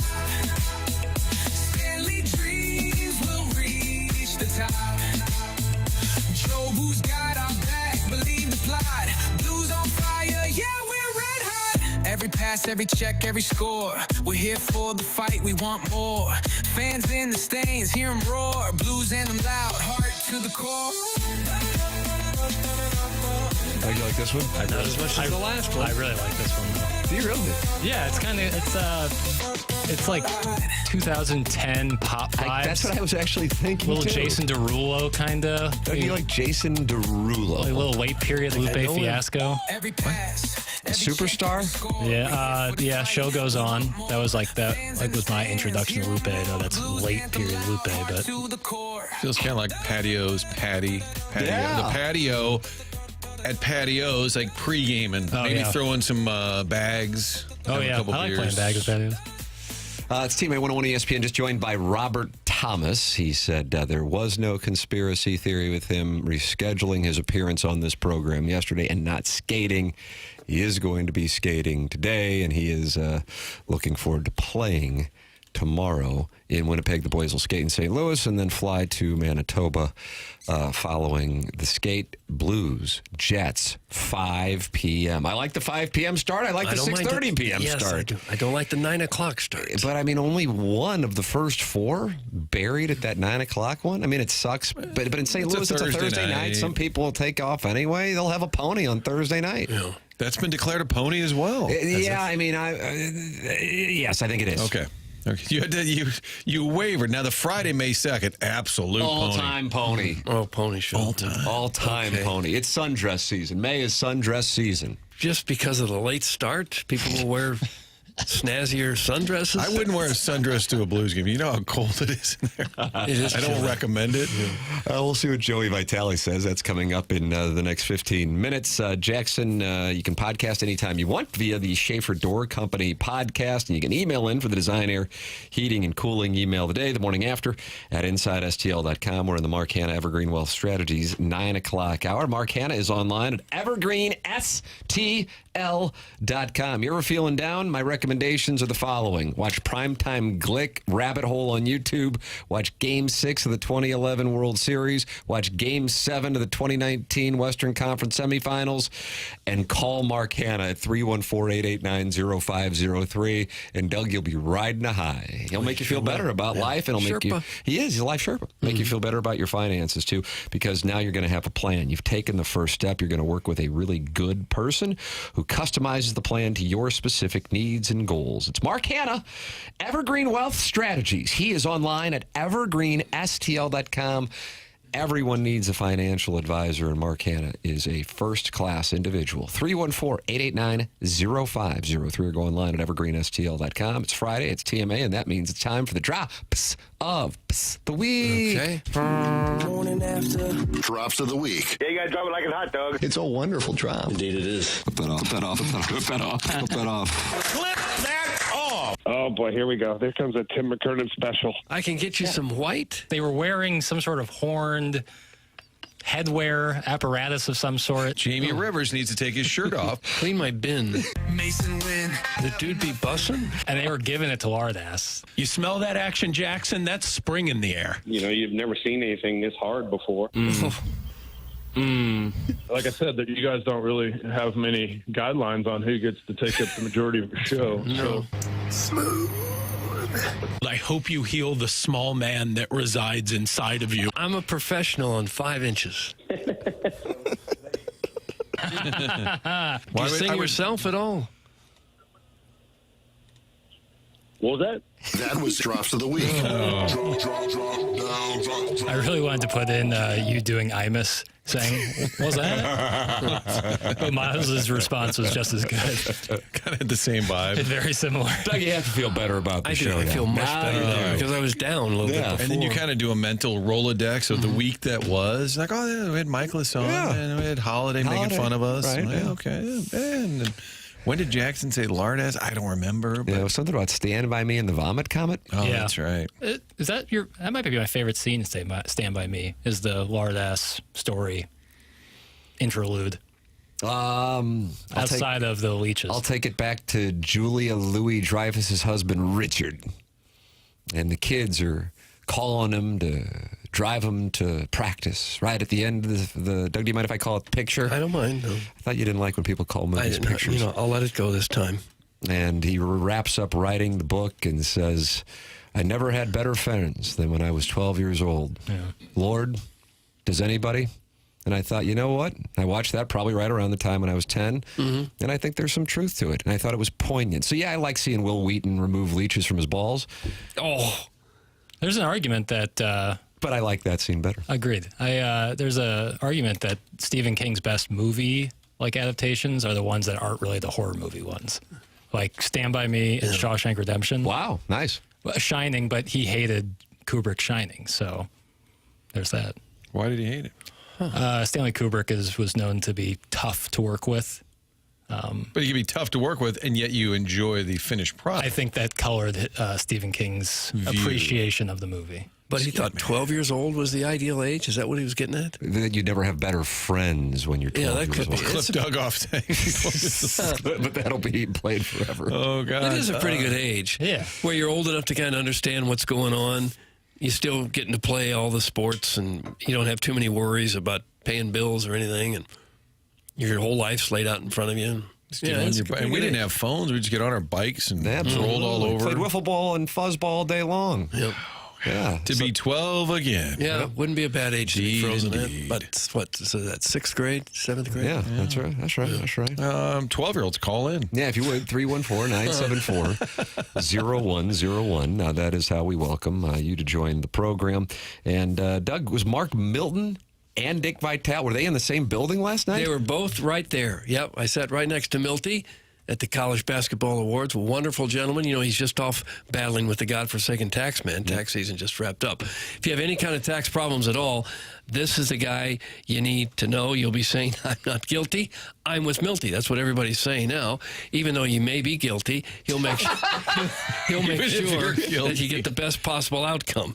He doesn't deal with a lot of people who don't have any problems at all, but that's what he does. He helps you when you need problems. Maybe you forgot to file your tax returns. Maybe you've got tax liens, bank levies, wage garnishments keeping you up at night, or even worse, you could be facing a criminal investigation. Mark Milton is right there to help you through it. He used to represent the IRS in tax cases throughout the country and received the DOJ's Outstanding Trial Attorney Award. I don't know what else you want on a fellow's resume who is a tax attorney. This guy is one of the best in the entire country, and he just happens to be right here in St. Louis. He can take care of any kind of tax issue that you might have. His website is stltaxlawyer.com. That's Mark Milton, the stltaxlawyer.com. Remember, the choice of a lawyer is an important decision and should not be based solely on advertisements. Doug, you got this casting at Brio for the Real Housewives of TMA. Even though it sounds like you've already announced 3 spots are filled. We've got the self-made stay-at-home Ledoux mom, Sharon and Clayton. And who is the third one? Scott Sprinkled Ballsack's wife? Yeah, ball and beer bitch. She wants in, but so does caller Jen now. Hey, boys, caller Jen here. I would love to be considered for the casting call for the Real Housewives of TMA. Okay. Jackson, can you add my name to the list? Maybe I'm too late. Also, Mark Hanna can vouch for me. So Mark Hanna, sponsor of the 9 o'clock hour online at evergreenstl.com, is going to be able to vouch for caller Jen. And Doug, yet another one added to the list for this casting at Brio. It's very possible there will be an opening because, let's face it, the stay-at-home Ledoux mom is a dude. Oh, my Word. And that would disqualify him unless he wants to show up in drag. We would accept that. You would accept we that? We would accept one drag queen. Yeah, right. Well, trying to be progressive. That's something that we'll look forward to in the casting, and then I guess Game 6 of the Blues and Jets on Friday, May 2nd. Cardinals also at home on that date. Will be the pilot episode. That's going to be fun. Okay. And I guess it starts off with a little happy hour downtown. And then it culminates after going to both games and all the cameras following them around and them signing autographs. I guess patio at Napoli? I don't know that I've got that much in me, Tim. Sounds like a lot of production work. I was just thinking they're sitting around Brio. Opening shot with them enjoying Han bombs. I don't know what that is. But I guess the bartender at Napoli. Yeah, because you don't go to Napoli, bro. Exactly. What's a Han bomb? Clip that off. What is it? Jackson, what's up? It's like, you know what a bomb is? No.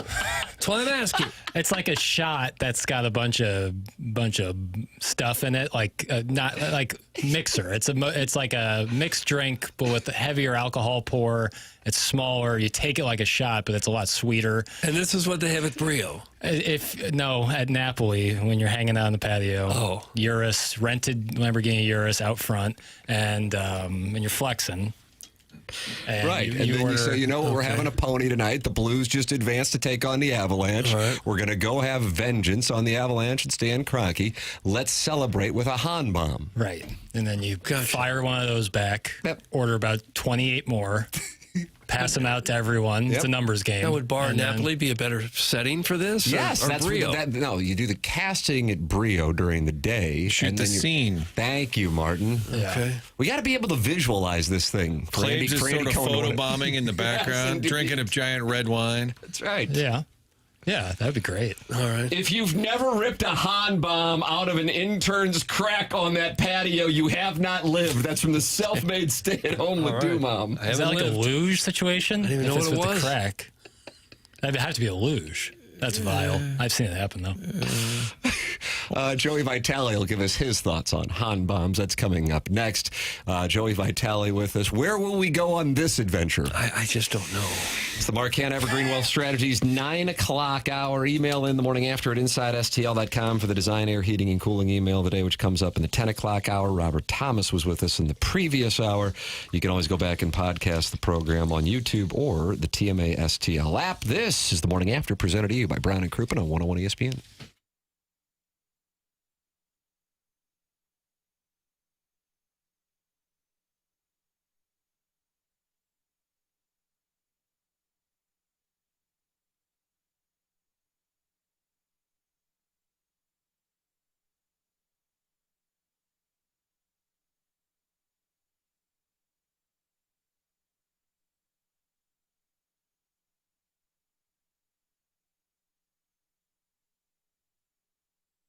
Want to head to Florida? 7 different locations out of Mid-America, St. Louis Airport. FlyMidAmerica.com is the website to find out more about these Allegiant trips you can take to Vegas, to South Carolina. They started going to Knoxville. They've added Gulf Shores, all these great destinations. One airport, it's Mid-America Airport, Mid-America St. Louis Airport. In Mascoutah, Illinois, not far at all from downtown St. Louis. Great deals on the flights, and you get the convenience of traveling out of this airport where you park less than $10 a day, walk in, get through security. Typical timing for this from car to gate is about 15 minutes. It's unbelievable. The convenience you get, the savings you get. Go online, flymidamerica.com. Savings for veterans as well. Beautiful terminal there. They've expanded over the years. Great airport, great convenience, and saving money, whether you're going to Fort Lauderdale, Fort Myers, Destin, all these great locations. Find out more online at flymidamerica.com.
Doug, is this a blues song or is this Florence and the Machine? I can't tell. This is the Sid the Kid song.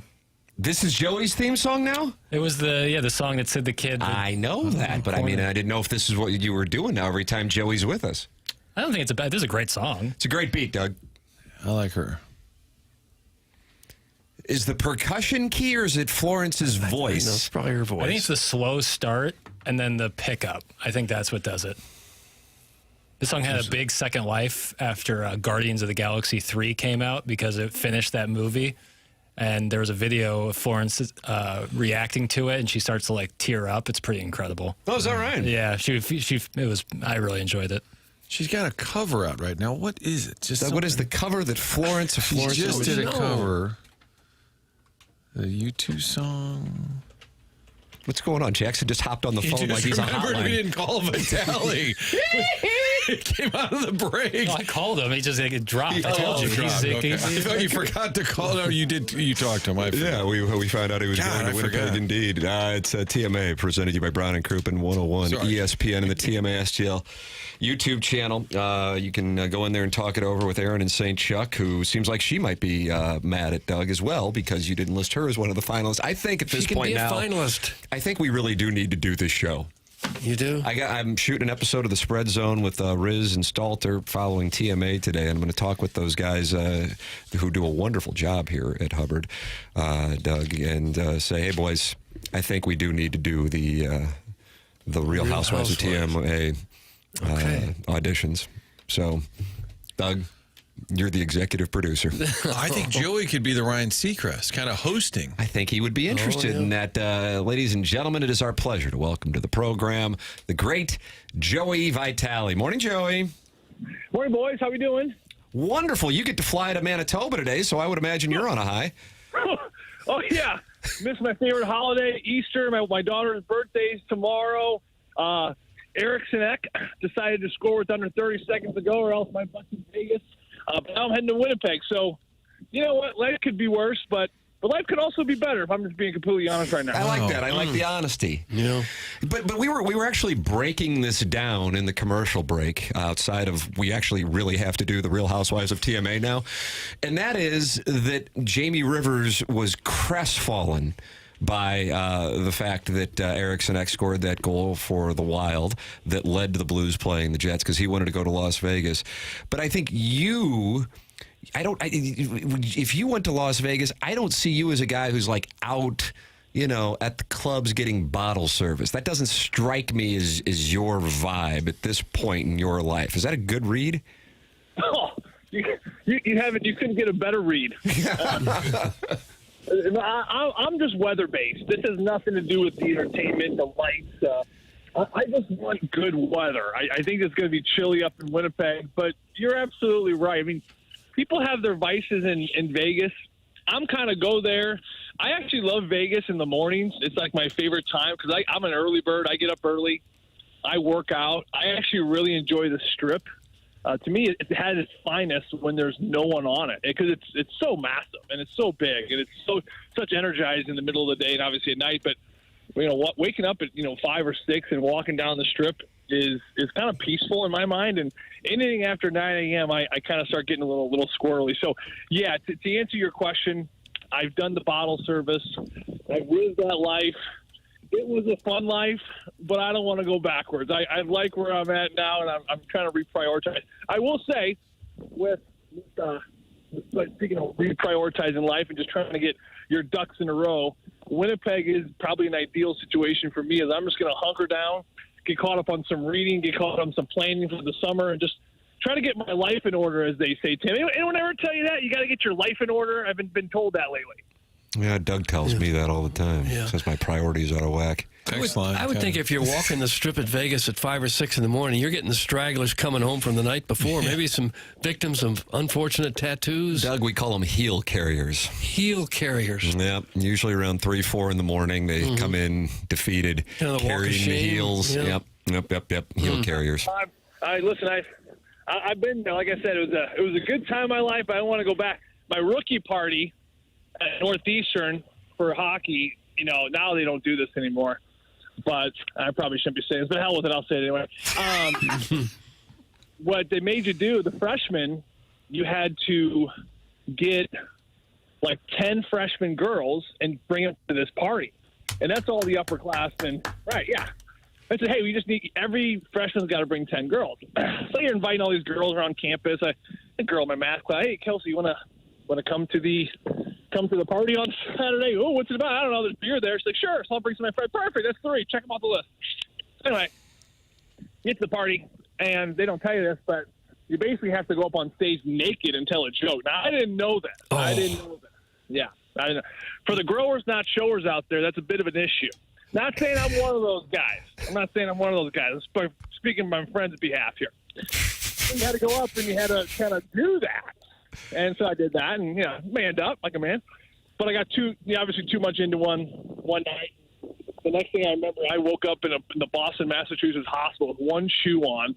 I had a big dong driven all over my face. Hooked up to both arms. Doug, snag that audio. I had my boxers, one shoe, but I still had my St. Joseph medal. Thank the good Lord. My dad gave me the St. Joseph medal when I was baptized. Still wearing it. Hold on one second. Doug, what's going on? He's getting the medal. This is unhinged. That's my medal. So anyway, I was really nervous that I lost that because I had that medallion since I was a baby. But I had my medal, I had a shoe, and I had boxers. And I just woke up in the middle of this waiting room area, and I just started pulling this needle out of my arm. And then I got outside, and I saw the Prudential Center, which is the equivalent of, like, the Arch for Boston. It's kind of that big building with a big needle up top. And I see the Prudential Center, and Northeastern's right next to the Prudential Center. And, guys, the Prudential Center looked like a Tic Tac. I mean, this thing was way off in the distance, but I could see it. So I just started walking towards the Prudential Center. I had no money, no wallet, and I got some looks. So, Doug, you brought me back to that time, and so there it was. I said it. I made it back. All good. Okay. Well, we're glad you're safe. My wife was not at that party. She was also a freshman at the time. Okay. She heard about this hockey rookie initiation party, and she did the noble thing and said, that's not for me. I didn't go. Thank God she did not go. We probably would not be together this day. Probably not. We are. 5 beautiful babies later, and the love of my life, she did not get to witness that side of Joey. So we've all been there. All you listeners out there, no shame, no guilt. We've been there. Hang in there. Life's long. You're going to be just fine. I'm kind of afraid to ask this, but how long did it take to get the dong off your face? Oh, good question. Yeah, that was a tough one. They used like the ultra permanent marker. Yeah. It was a lot of grinding and scraping. I had a little bit of bleeding. Maybe some razors were involved. I had to get that. Razors were involved. You had to dig in. But you know what? I had to man up. Listen, everyone's been there. Right, Doug? Well, maybe not to that extreme. Yours is more like a outtake from The Hangover. How about Winnipeg? Going to be tough, eh? Talk about Winnipeg. Going to be tough. Talk about it. Yeah, I don't think that's going to be happening in Winnipeg. So that to me is a positive. Let's see, Winnipeg. It's an interesting draw. There you go. Because you could go either way. With that Erickson goal, I'm literally watching this thing kind of wind down, and I'm seeing all the benefits of Vegas. I'm seeing all the benefits of Winnipeg. I think it's a little bit of a pick your poison. I talked to Pavel Buchnevich about this a few weeks ago when we kind of thought this was going to be the scenario. I thought that Vegas would be the easier draw. I didn't like their goaltending. Maybe their bellies are a little full. I liked the fact that the Blues have been so good in the Pacific, against Vegas, against LA, against Edmonton. Their best record of any division was the Pacific. So if you fall to that, you get that top wild card, you go out to the Pacific, that could be a lot of benefits. But Pavel Buchnevich, and I've heard it backed up from different players, in a lot of ways they like where they're at here. They like the matchup in Winnipeg. I think a couple things that stand out is they feel like, although the numbers don't match it or show it, they have the goaltender that is ready for that big moment, more so than the other guy in Connor Hellebuck. And only because he's proven himself in pressure moments more than Hellebuck has. So that, to me, is a big advantage. The other advantage I think that this Blues team is looking at is they're not a very big and overly physical defensive core. Vegas, you look at the guys they have there. They're big, they're heavy, they're physical, they can box you out. The Winnipeg Jets have a little bit of that. Mostly, though, it's on the offensive side. And they have a lot of skillful, shifty defensemen back there that I think if the Blues can get physical, they can really punish and kind of push off and really make this a big, long series. So for those two reasons, to me, that's what stands out. Their forwards are great. Their forwards are deep. They're a well-coached team. But there's also just a lot of inexperience there, guys. And like my friend Kelly Chase once told me, experience in the playoffs, it's like an old country road. You ever been down an old country road, Doug? You ever been down one of those old country roads? Well, sure I have, yeah. Well, yeah, when you go to my Uncle Joe's for the Special Olympics there every summer. There's an old country road there. You remember that old country road? Right, he's there in Pacific. Yeah, exactly, out in the Pacific there. So, playoffs and experience is like you're going down an old country road at nighttime. The first time you go down that old country road, it's like bonk and ding, and you hit the potholes, and where's the creek, and watch out for that sycamore. And you got to take your time, but it's a rough ride, But then the second time, the third time, and the fourth time, before you know it, you go down this country road 20, 30 times, you remember, even though it's dark, okay, here's the sycamore, there's the potholes, this is the part where you got to be careful, make sure the river's not running high, let's take this detour. And you can almost do it in your sleep because you're used to doing it over and over and over. You're managing the ups and the downs of the country road. And playoffs is no different. Guys, it's important. Experience is important because there's so many highs and there's so many lows. And those inexperienced teams, when the lows get low, a lot of times they don't know how to respond to it. So that's where I think that the experience of St. Louis over the Winnipeg Jets, again, it's going to be a big advantage. I know a lot of the quote-unquote experts and writers out there, every now and then you'll see one that has the St. Louis Blues upsetting Winnipeg, but I think this is going to be a much closer series than people think, and I actually think it's going to be one of the toughest series that you're going to see in this first round. I can see it going the distance. I think it's going to go 7, and I have every reason to believe you get to a Game 7 with Jordan Binnington in the cage. I mean, geez, you just got to put your money on that kid. Well, that'd be nice. I like the idea of Las Vegas having their bellies full. It's a real thing. Look what the Nashville Predators had this year. I mean, everyone thought they were going to be so good, including me a little bit, but should it really be a surprise? I mean, Ryan O'Reilly, Stanley Cup champion, Conn Smythe champion, right? Jonathan Marchessault, Stanley Cup champion, won a Conn Smythe. Steven Stamkos, same thing, multiple Stanley Cups. You bring in all these veteran guys. I'm not saying that's the problem, but listen, you're making millions of dollars, and you've already won everything. It's the old saying. It's the old saying in sports, Doug. You remember the old saying? What's the most dangerous dog? Anyone ever asked you that? What's the most dangerous dog? The one on the Old Town Road? No. I don't know. One with the biggest teeth? The hungry one. Oh. Attaboy. Is that you, Timmy? Attaboy. Timmy Sluhigh, boy. That you, Timmy? Clip that off. That you? Sluhigh got credit. Sluhigh got People credit. always think, the Rottweiler, the Pit Bull. No. The hungry one. The hungry dog is the most dangerous dog. Oh. So, I think got a lot of hungry dogs. I mean, look at Cam Fowler. It's been a while since he's been down this road. I mean, Brian Suter's never won a cup. He knows his time's running short. I mean, there's a lot of hungry pit bulls on this team, and nothing worse than nothing scarier than a hungry dog. What about Winnipeg? They're starving. Well, that's a good point, too. I mean, that's a good point, too, absolutely. But, also, I don't know if enough guys have had the taste of it, too. Okay. You kind of got to... you got to taste the cookie, right? Once you get taste a bite the of the cookie. Hungry dogs need to taste the glove. That's correct. Well, if you never know what the cookie tastes like, it's hard to know if you really want the cookie. You know what I mean? But once you get that cookie, you're like, oh, that's good. And then if they take that cookie away, you're like, I want that cookie back. But if you're over here saying, what's the cookie taste like? Well, it's hard to explain the cookie. Well, then you're like, well, I want it, but I also don't know what it tastes like. You know what I mean? Yeah. I think we all know what you mean. You know what? I got to be honest with you, and maybe it's the mushrooms I enjoyed in the break, but I followed that perfectly. I really not did. the size of the dog in the fight. It's the size of the dog. It's the size of the dog in the fight. That's what it is. Tim, I think the text that stood out to me was, we need Google Maps to follow the conversation. Nothing makes it better than that. We had Robert Thomas with us on the program in the 8 o'clock hour, Joey, and certainly when he left on Tuesday night against Utah, some fans were concerned that he didn't skate yesterday. You got that situation. Robert said he is good and he's skating today and looking forward to playing tomorrow night. You got the Holloway situation. I know you're not in a spot where you can comment on injuries, but you having played, some fans are wondering if the extra breaks in between games may benefit the Blues, perhaps. What do you think about the schedule and any potential benefits for either team?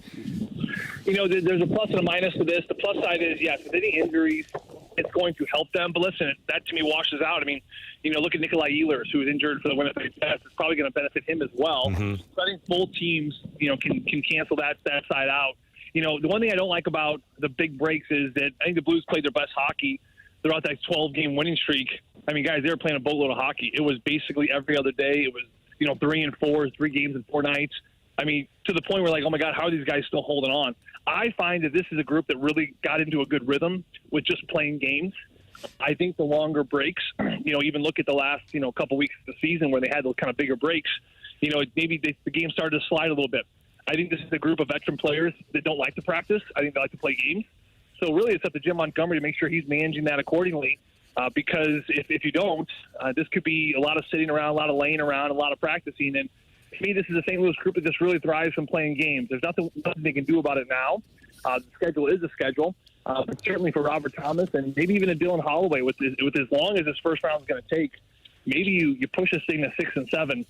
Who knows? Maybe he can jump right back in there and jump in. So it's hard to really know. We haven't got a lot of word on that injury yet. It is rather serious if he's not even skating. Is it a first round? I don't think it's going to be in a first round, but can they get to a second, third round and him return? To me, that's definitely more likely. Winnipeg has 2 big-time goal scorers. Kyle Connor had 41. Mark Scheifele had 39. Who will the Blues put on those two to try to what hungry dogs will they put on them to try to get their bellies full? Nice, Doug. Yeah, like you did there. I would say it's Robert Thomas as best you can on the road. I think they're going to go center on center, top on top. I think Robert has shown the eliteness of being able to shut down other teams' best. He's done it across the league. He's a proven soldier in that regard with Nathan McKernan, the Kucherovs of the world, the Crosbys, Ovechkins, you name it, he's done it. So I think that, to me, that's the line matchup you have to find. I think he can frustrate Scheifele from winning faceoffs. I think he can certainly frustrate that entire line by having a good approach to the offensive side. And, I think that for the Scheifele-Connor line, as scary as they can be, they're a line that really drives and is driven off of not only the rush, but especially in the offensive zone on the forecheck.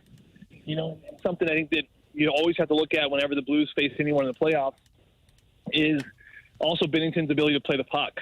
This is one of those undercover things that can win you a series. And I think that not enough people appreciate it enough. But watch this series. Connor Hellebuck does not come out nearly as much as Binnington.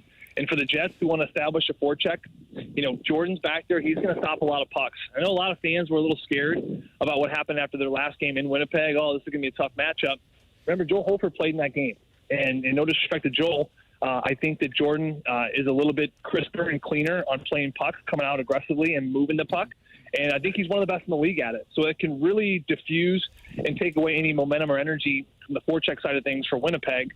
And if they aren't allowed to get to that forecheck very often, it's really going to disrupt their game. So I like the fact that the Blues, you look at the goaltender situations and how you put guys in and out, and whether this was a part of the plan or not. The last time they were in Winnipeg, they played Joel Hofer. So it's going to be a while since they've seen Jordan Binnington. So I'm really excited about the matchup and what that's going to look like. There he is, the one and only. Martin, people like the behind the scenes. I do this thing to see if Doug or Martin have a question before I wrap it up, and I thought you were saying you had one. Oh, no, I'm sorry. I thought I nodded back, and Tim does. It's almost like a little mini pistol across the room. Yeah. Like he walks into town, he's going down Main Street waving pistols. He's going to go into the saloon and start a Yosemite brawl. Sam, Doug? Yosemite Sam? Well, he would do that sort of thing. Sure. I just wanted to wrap it up and just wish him the best. Yeah. And will you sit next to Curbs on the flight because we might warn him? No. I'm solo on the flight. I tuck myself right by the exit row, and I put my feet. I'm asleep before takeoff. I mean, guys don't know how I sleep all the time, but I don't get any sleep at home. So I'll be asleep before takeoff. Perfect.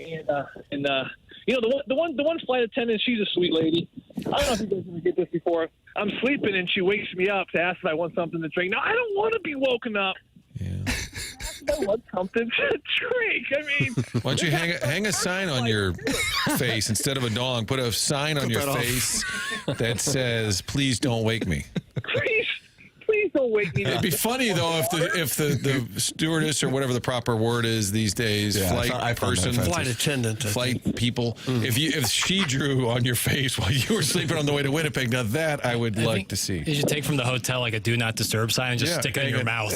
Oh gosh, hang it up. That's an idea there, Jackson. Thank you for chiming in. It's about time you brought something stable. You called How about a question? Robert Thomas. Little side of tardy sauce on the call. Tardy sauce. Robert Thomas, I think, wanted a question from Jackson. Jackson, will you ask Joey something hockey-related if you would? Yeah, I'll ask something hockey-related, Martin. I can do that for sure. Oh, boy. Gosh. Oh, boy. Oh, Doug. Just say his name a couple times. Joey. Indeed, indeed. Ding, ding. What do you got for me? Well, that was the question. Well, it's funny. Executive producer Mike Ryder, 101 ESPN, he puts together usually for the Blues pregame or right after Fastlane, like a recap of that day's show, and he'll usually come up to me and go, "So did you talk to Joey about hockey at all today?" And I'll usually say, "You can find a minute or two in there somewhere." Yeah. And today is certainly one of those examples. But Joey, I think, is so great because he gives us the where are we going with this, and then he also is great at breaking down the Blues. It's very similar to this show. You're never 1 second away from a serious sports breakdown or pure nonsense. Nice, Jackson. Look at this guy. Jackson. Well, Jackson, if you don't have a question, you can give me a nice compliment. I'll take that one. There you go. You're the man, Joey. You're the man. There you go. I love that. Nice job, Jackie Papers. Thanks, Joey. Safe travels to Winnipeg. Thank you, boys. Thank you, boys. There he is. That's Joey Vitale with us here for his weekly appearance on The Morning After. Joining us on the Callier and Thompson phone lines, Doug, and he is looking forward to his time in Winnipeg, despite it being Easter weekend and his daughter's birthday. I just really like how you can criticize a team if you don't like them, saying they've got all this experience, they've won a cup. You can say their belly's full if you don't like them, or you can say they've got the experience, so they're a dangerous team if you do like them. Nice. It works either way. Sure. I didn't want the Blues to play Vegas. I kept saying that. I don't care about the travel. I just thought that that's a team that's been there, done that, and they're not going to wilt easily.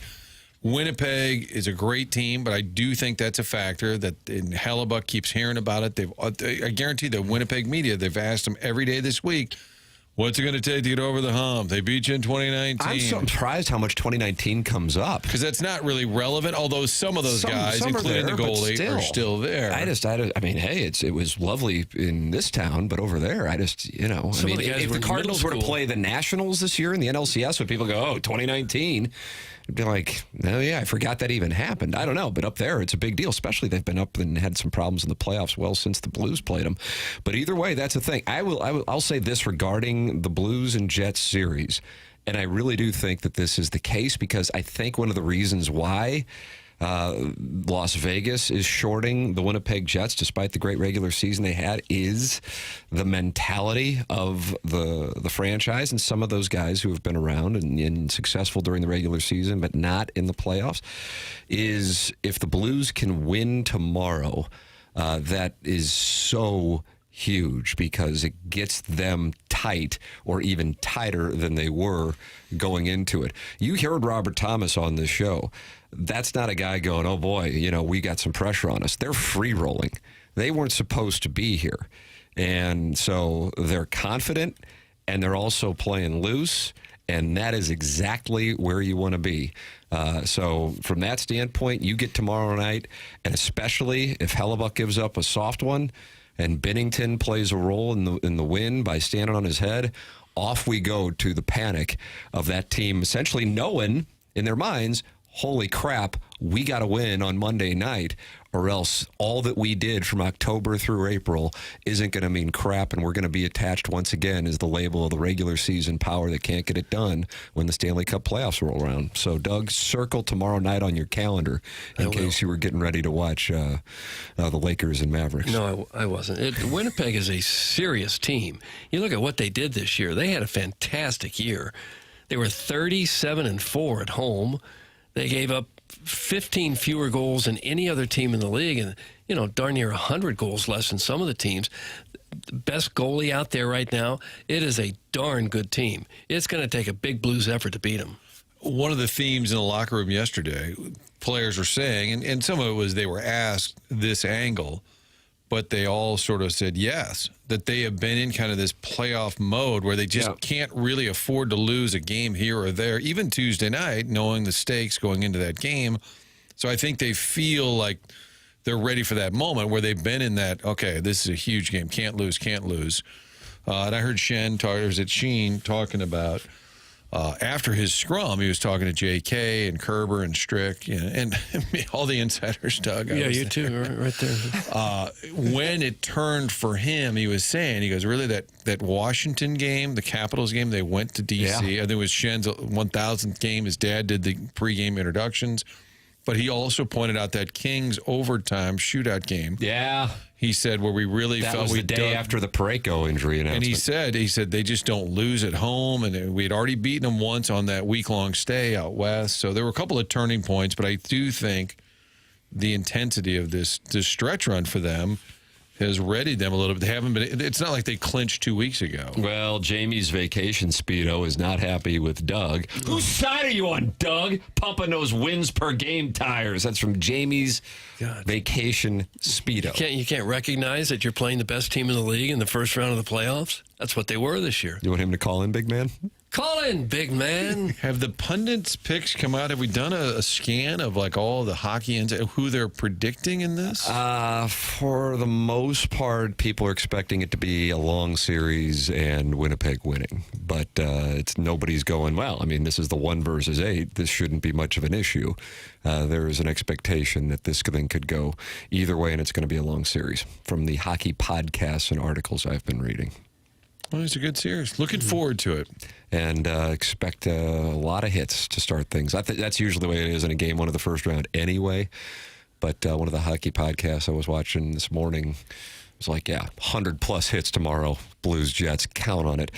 So they'll get things going. And Don Hoffman, who's one of Jackson's favorite posters and texters, now in the Michelob Ultra YouTube chat, says Kyle Connor needs to be put in the laundry. Doug, do you like that phrase? I don't mind it. I like that. I think Oscar Sundquist will take some runs at him. Oh, Sonny's going to have a big series. It's TMA. We got the Dick Vitale audio from the MAC last night, and the New York talk show host who's done with Juan Soto, even though he's only played 19 games with the Mets, and he's got like 500 left. Actually, no, way more than that. Like 1,000 plus left? Yeah. No, way more than that. 2,000. I mean, yeah, he's signed until like 2050. I think it's time to give up.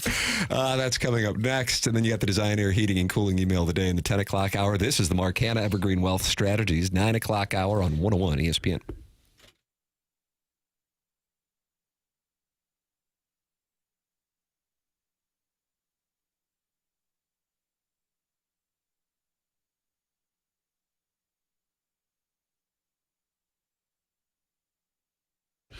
Home mortgage loans can get a little complicated. Together Credit Union here to help you through the entire process. Your hometown, that would be your hometown home loan provider. Together Credit Union with a home loan solution for every buyer. Get in on the action whether you're buying your first home, downsizing, sizing up, or need a second mortgage, fixed rate, adjustable rate, conventional, and jumbo loans. They've got it all, and all of this is done right here in town. Everything done locally. Together Credit Union, understanding that the mortgage process gets a little complicated. They'll guide you through it, all handled in-house right here in St. Louis. The servicing, the underwriting, everything is done locally. That's what Together Credit Union is all about. If you're a member, that means you're also an owner of the bank. Remember, Together Credit Union, your hometown home loan provider. Rates available at togethercu.org. Here's to making St. Louis your home. Together Credit Union, federally insured by NCUA.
Doug, this is the Winnipeg song.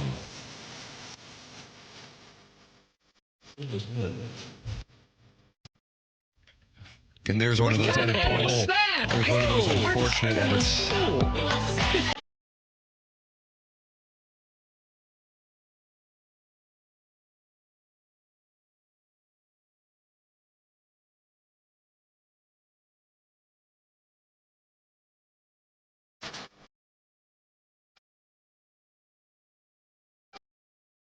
Well, their song sucks. You have to be really listening hard, but there's a guy under that kind of verse that just keeps saying, Stanley. I'm reading here that the NHL set an attendance record this year, 23 million fans. Wow. All over the league, arenas were sold out at the 97% rate, 97% capacity across 32 teams. That's Jackson, how does the NBA respond to that? Paying Nikola Jokic $60 million a year, which that's what he makes, 60 Utah million? Hockey Club's entire payroll. No! You never really saw the articles that were like, oh, NBA ratings are way back up, and it's only dipped 2%, same as the NFL. But you heard a ton about when the ratings dropped. I wonder if they're doing that well at the gate, though, if they're selling out 97% of their seats. I don't know. Probably not that high. That's really, but I think that stands to like the hockey thing where it's like in the towns where there are hockey teams, the passion is so real, the dedication is so real. It's just nationally, I don't think it has the same juice. But I think in each town, especially Canada towns, it goes crazy. Take that, basketball boy. That's from Mahomes' long body. If this was like the old balance sheet showdown at the Starbucks, that's correct. Mr. Licksenworsen was wacko. I would bet that Mr. Bettman would not want to show up to across the table for Mr. Silver. Just being honest, but that doesn't mean that one sport's better than the other. Like what you like, and how about appreciate both? Both playoffs are about to get underway. They're both awesome. And let's just love. Why do we have to? Yeah. Let's just love, Doug. Let's just love. I just said things against each other. All right. Well, Dick Vitale brings everybody together. And Jackson, you were there last night. Doug, you were there last night. Yeah. Martin, you set Jackie Papers. I was kind of like his liaison, conduit, representation. Yeah. Well, Jim Wilson, MAC. Shout out to the Missouri Athletic Club. They know Jackson loves the hoop rock, and they said, would he like to be there? And I said, yeah, I'm sure he would love it. He's never been. And then I got a text back saying it was good to have the delectable Jackie Papers. You're delectable. I feel delectable. You said you were a dish last night. I did look like a snack last night. That's hot, bro. Snack. What in the world does that mean? Exactly? Well, you saw me. You know exactly what I'm talking about. Yeah, he had a smoking jacket on. Private Citizen Pete sure did. He looked like $1 million. Dick Vitale was the main guest speaker. Won the Dean Smith Award. And here is an excerpt of his speech. With Jennifer and her husband, Aaron, they have been unbelievable. They recommended to me right away last night, you like Italian food? I said, I love Italian food. I'm a paisan. They said, you got to go to the hill, man. You got to go to Lorenzo's. So I go to Lorenzo's. Great meal. Owner came up to me and we started talking. And he said, hey, did you ever watch Yogi Berra play? I said, are you kidding me? As a kid growing up in the New York area, Yogi was special. I mean, really special.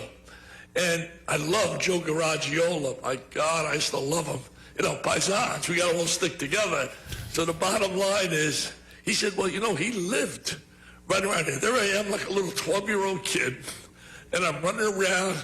I find a plaque. This is the home on Elizabeth Street of the great Yogi Berra. And I'm taking pictures of it, and I put it up on social media, and all my family members, people back in New York, sending me stuff. Oh, my God, you're still acting like a kid. Dickie V. That's great. It's awesome. How long did he talk? Because I know he's having the throat issues. Yeah. 30 minutes, maybe? Yeah. Is that right? Wow. I mean, and like Doug said earlier, like if you didn't know that he was going through issues, he sounded great. Because a couple times on the broadcast, especially in that first game back, I think it was Clemson-Duke, you know, and totally understandable. He was fighting, you know, he was going through it. But right there, he was, I mean, legitimately full throated. He was awesome. Well, Harrison's brother, Bastard, didn't enjoy it. He can seriously go kick rocks. Okay, that's good for college basketball talk for the next year. Thanks for trying. Cut him off.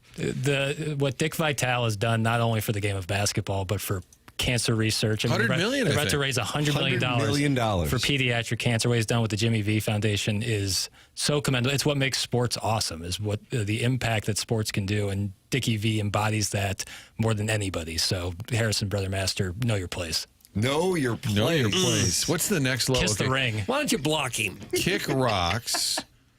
Know your place. What about piss off? Is that too strong? It's a little much. I like that. I do like.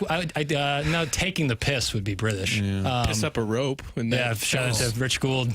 Led to the Eagles Super Bowl. I like when people they call somebody a pissant. I like that. I get called that. Yeah. What do we have here with the Juan Soto, New York Sports Talk radio host? He's not happy 19 games in that he's with the Mets, Martin. I had KG, the chairman, pulled this for us. I only saw the headline. I often read headlines, and that's the knowledge I have.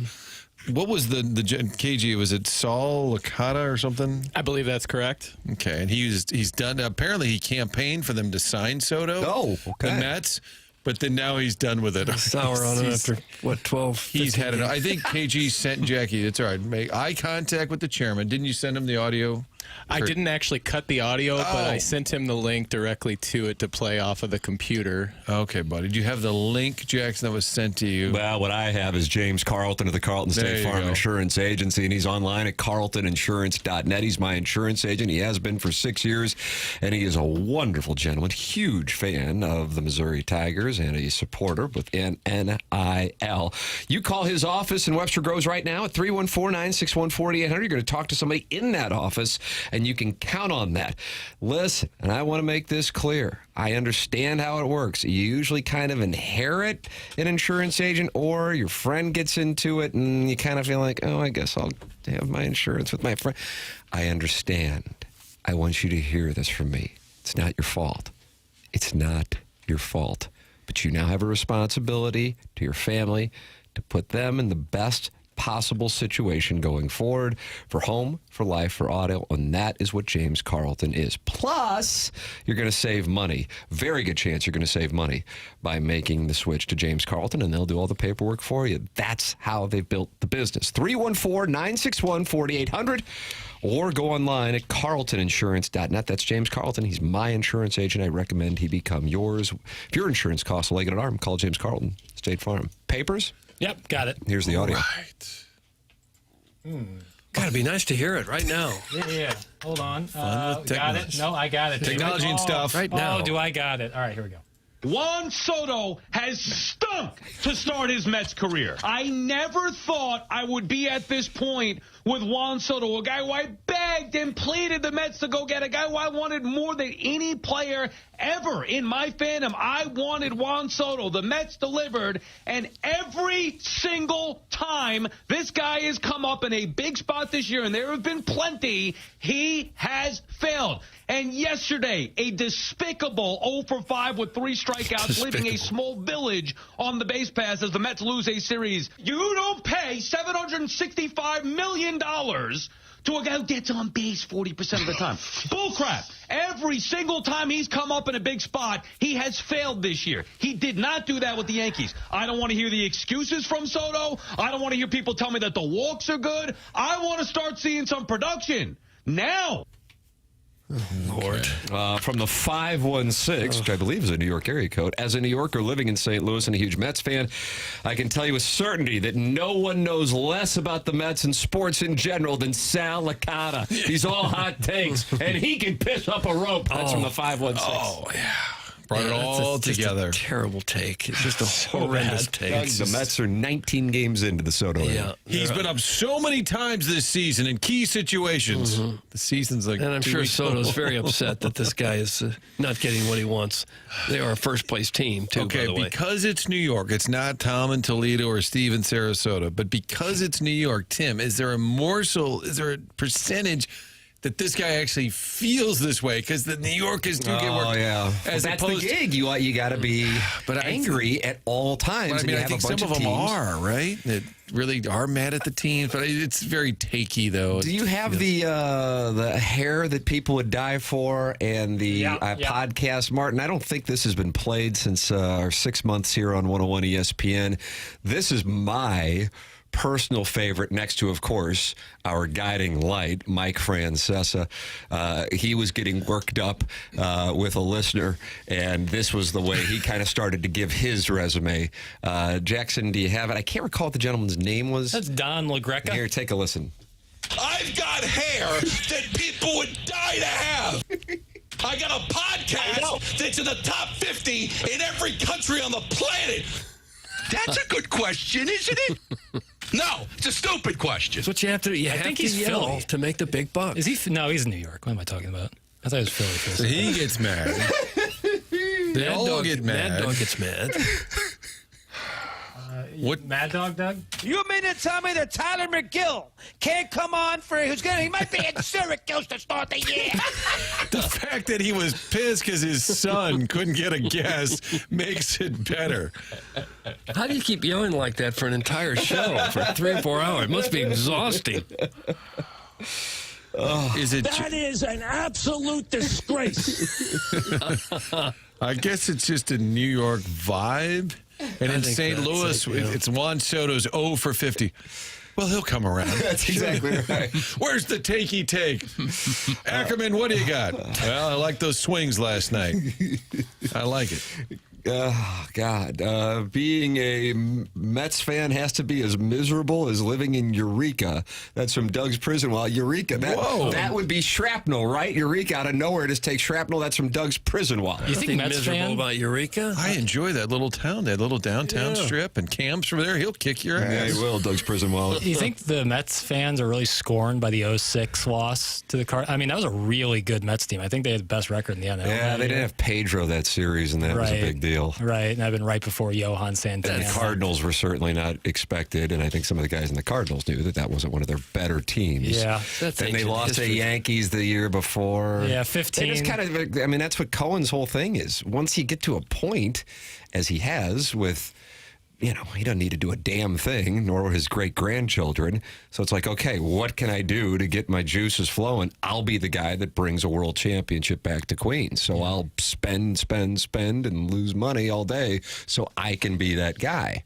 So I think that's kind of it. I mean, the Guardians are the ones with the longest drought outside of teams that haven't won it.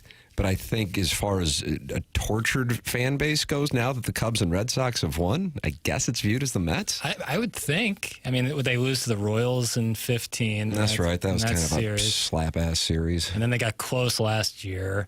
But, yeah, I think they would be way, way up just because of the passion that they have for baseball. Like, I think White Sox won in 05, so different. But A's, I don't think the Oakland fans were, clearly not.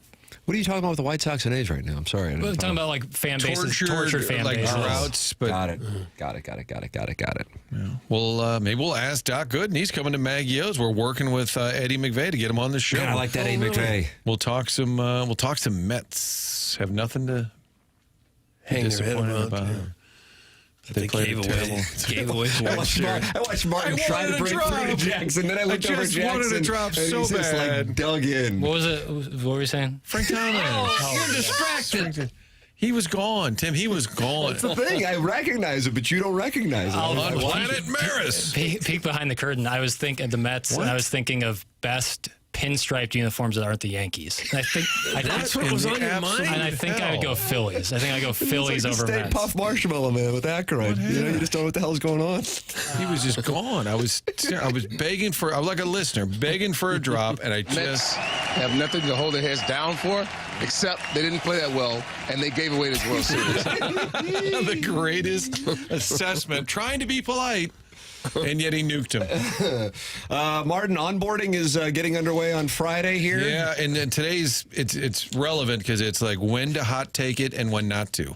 That's what they're teaching you in onboarding today. So if like the Blues struggle this weekend, then I call for Monty's head on Monday. Right. But if they win, you say this is why he's the Jack Adams Award winner. And then my take on Monday is Army should rethink stepping aside. Wow. Right. As I've been saying all year. Yes. Right. Look back at my tweets from November. Right. That may or may not exist. I'll have to scroll for 12 consecutive minutes, but you'll find it. Martin is heading out. We have the 10 o'clock hour coming your way here on the program. This is TMA. It's presented to you by Brown and Crouppen on 101 ESPN and the TMA STL YouTube channel.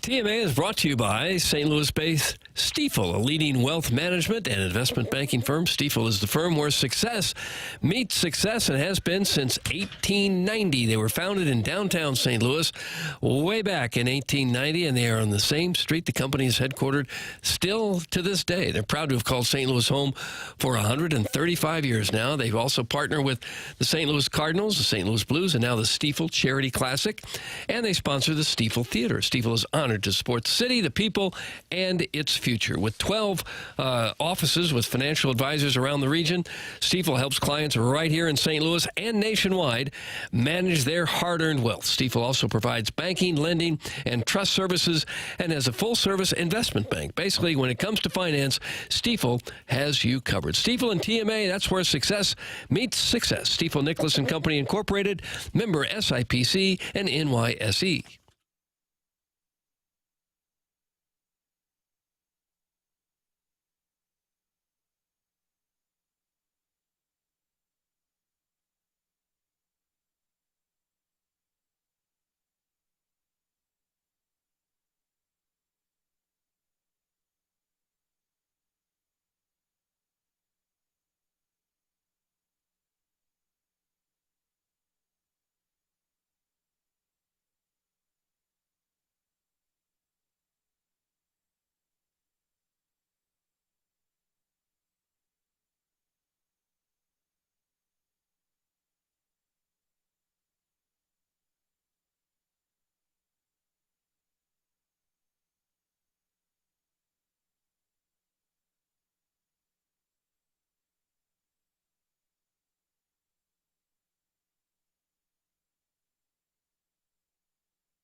This is Action Jackson with a Sports Center update driven by Johnny Londoff Chevrolet and Johnny Londoff Autoplex. Cardinals lose yesterday to the Mets 4-1 to open up that series. Back in action today. 6:10 will be the first pitch in Queens. Guest of the show yesterday, Miles Michaelis, will be taking the mound for the Redbirds. Those are their Sports Center update driven by Johnny Londoff Chevrolet and Johnny Londoff Autoplex. See them at londoff.com. Chevy, together we drive. Are you kidding me?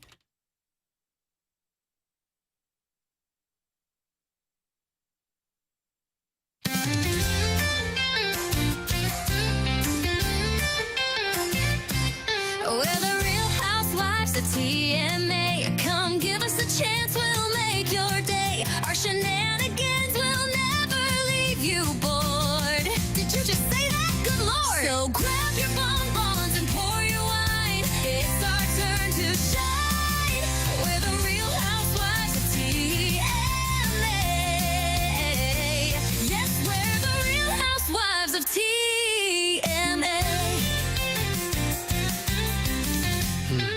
The theme song is so good, it almost makes you feel like you have to go ahead with the production. And I kind of feel like that's what happened with Different Strokes as well. And so now here we are, and we're gonna have a meeting with the digital department here and get this audition process going.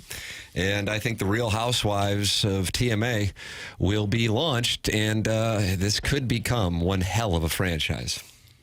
And Beer Cats has already offered to produce the Real Hot Wives of TMA, since he, of course, had his rapport with his dalliance with Hot Wife Autumn. Maybe she'll want to be on the program. So the song talks about their shenanigans. So that means we have to follow them around town doing crazy things? Well, we'll go to the zoo and Six Flags and Grant's Farm, that petting zoo that you always talk about. Yeah, I like that. Jackson, where else? Oh, man. I don't like that right there. Take them up in the arch. Nice! A racket St. Gabriel School Picnic. Yeah, then now we're talking a racket club. Parties in the only park. if it's in the summer. Maybe they could be at a bachelorette party at the Ritz. Ooh. That's nice. That's nice. There's probably some lake we could get them out to. Yeah, Memorial Day weekend at the Lake of the Ozarks. Oh, my gosh. Cigarette boat. Yeah, we'll rent a cigarette boat. One of the wineries. Yeah. Yes. And get plastered out there. Everyone will call it like, oh, what was your favorite? My favorite was the lake episode. Yes. Yeah. Take them on the bleachers on like a daytime Cardinals game. Oh, my word. Plenty of room to shoot. What Sharon and Clayton said to Scott's Wrinkled Ballsack's wife at the winery? Yeah. This will be water cooler talk for at least for the rest of the year. Everyone will tune in, man. I think you got a head on your hands here, Doug. We may have. This is airing on public access, right? Right after Worldwide Magazine, right before Jock Talk. Yep, that's the slot. I miss so badly Worldwide Magazine. I think it's a good slot for the program. It's TMA 101 ESPN. Also, it is where you can watch the program, youtube.com/TMASTL. Ryan Crawford's in there talking to John Scores and Droid Effects and Monty Kessler and Craig Paquette's burner. What? Craig Paquette is using a burner account, but he's announcing it. Is he really? In the YouTube chat. Okay, kind of defeats the purpose of it. So that's what's going on. That's Michelob Ultra sponsoring the YouTube chat. Doug, the cuckold situations really rarely are fortunate.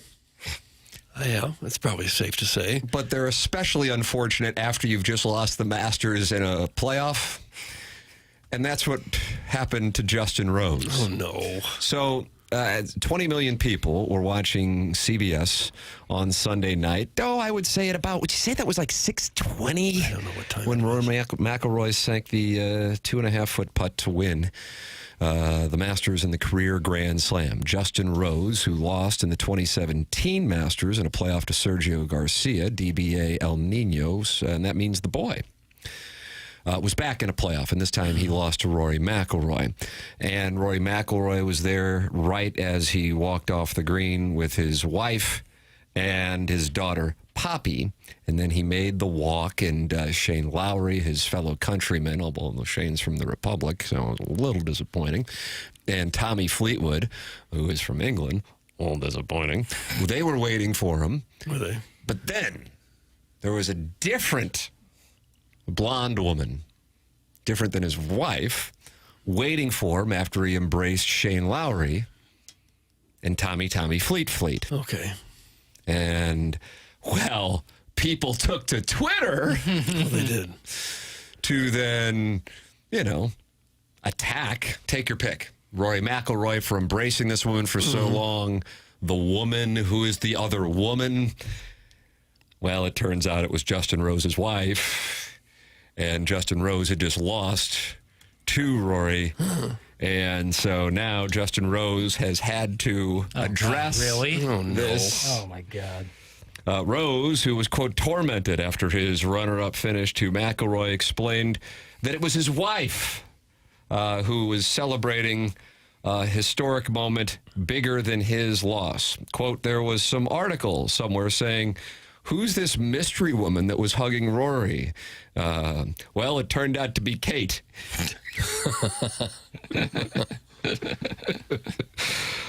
Kate and McIlroy shared an emotional moment after the Irishman secured the coveted Grand Slam at Augusta National. And she was heard by the microphone saying, I'm really, really happy for you.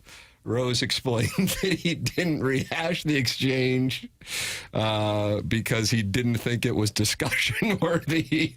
Probably not. Fair. Listen, I think in the moment you realize what it means to everybody involved. You realize what it means to other families, what they must be feeling. You're a part of the moment. You're a part of the story. You're a part of all the energy that's going on in that moment. I think that's what happens. You embrace that connection that you have with everybody and all that's going on in the moment. No, I don't know what she said to him. I don't think that was discussion worthy or anything, to be honest. It's crazy. It's crazy I had to talk about that.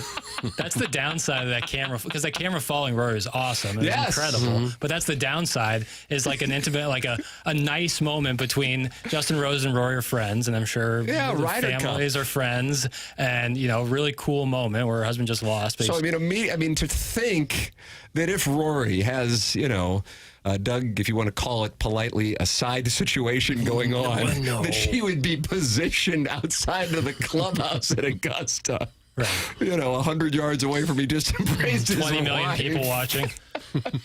and then this lady is chastised. She's the other woman, and we must find her identity because that is our responsibility. Because on social media, using a burner, you are on the moral high ground. Right. But then when it's found out that it's Justin Rose's wife, now she is condemned for being kind to Rory McIlroy after her husband just lost. Got it. And so, therefore, there are no winners, only losers. Yeah. Now, was this one guy who made this comment, or was this a whole bunch of people? It got to the point that he was asked about it after his round at the RBC Heritage in Hilton. I guess he almost won the Masters again. The second time he's been to a playoff, and has to deal with that. Was there not a situation with Tiger? Right? Well, there's that, but Gentle Ben. Yeah, that was tough. Gentle Ben, Doug, was waiting for Tom Watson after he played his final round of the Open. Oh, and you remember the duel in the sun. Was that 77? Years. And, he played his final Open championship, and he was walking off the 18th at St. Andrews, and many were waiting for him, including Gentle Ben and his lovely wife. And with Gentle Ben standing there, the embrace between the smiling redhead and Gentle Ben's wife went on just a little longer than people. Oh, it did. Like how long? It was to the point that people were wondering, well, who's this? And it was Gentle Ben's wife. Okay. So these embraces on the golf course following rounds. It's awkward when the players are then asked, who are these people and why are they hugging so long? Right. So in the case of Rory McIlroy, it was Justin Rose's wife, and Justin Rose was asked about it in Hilton Head to address his wife embracing Rory McIlroy. You just can't win. If you just walk away, you're aloof and distant and... That's what Scotty Scheffler was dealing with. Yeah. He walked away because he said, well, I wanted it to be Rory's moment. I didn't want to be in the background. But then he didn't stick around, so people were like, oh, what's wrong with Scotty Scheffler? He's mad. Gosh. Boy, I'm looking at some of these pictures of Gentle Ben and Tom Watson's Ben's wife. Wow. Did Ben look upset? No, but I don't know. This is wild. I'm not married, but if I was, and like if I had a rough show, and then after the show, my wife embraced Tim because he had a great show, I probably wouldn't be thrilled about it. Nope. Probably not. Nope. Yeah, That's what I put know. it Gentle that way. Ben, Tom Watson. Yeah. Yep. Rory McIlroy, Justin Rose. It's all happening, Doug. The New York Post with that coverage. They actually covered Goes without saying. That's TMA 101 ESPN. Send your emails in for the Design Air Heating and Cooling email today. Send your applications in for the Real Housewives of TMA. Jackson, are you taking those? Yeah, sure. Yeah, T. McKernan at InsideSTL.com. Jay Burkett at InsideSTL.com. There you go. Send them in. This is The Morning After. It's presented to you by Brown and Crouppen on 101 ESPN and the TMA STL YouTube channel.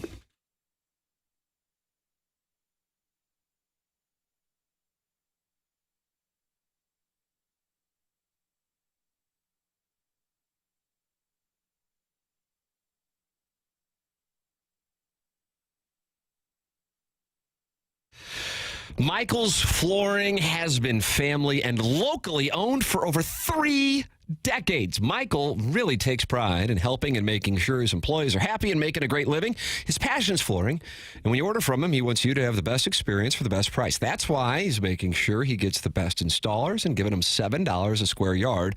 And that's awesome compensation in this industry. Check it out at igotfloored.com. That's igotfloored.com if you were interested in joining the Michael's Flooring team. Just come in or talk to them, and you're going to see a difference. They want to make sure they suggest the best thing for you, not just pushing what corporate's telling them they have too much of. There is a reason that Michael's continued to grow through the 31 years he's been in business. Employees love working for him as they feel like family, and he makes sure they're taken care of, and this then rubs off to the families buying the product as they know they have the best interest of the buyers at heart. They have it all, but carpet's awesome, and it's back. They have so many varieties of all flooring and have 3 easy-to-get-to locations in St. Louis. They're in Creve Coeur, Darden Prairie, and St. Peter's. Come see why people are loving getting floored by Michael, and make sure you visit igotfloored.com.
Welcome back. I was kind of waiting for some other Stanley Cup theme song there, and didn't get it. Sure didn't get it at all. What happened?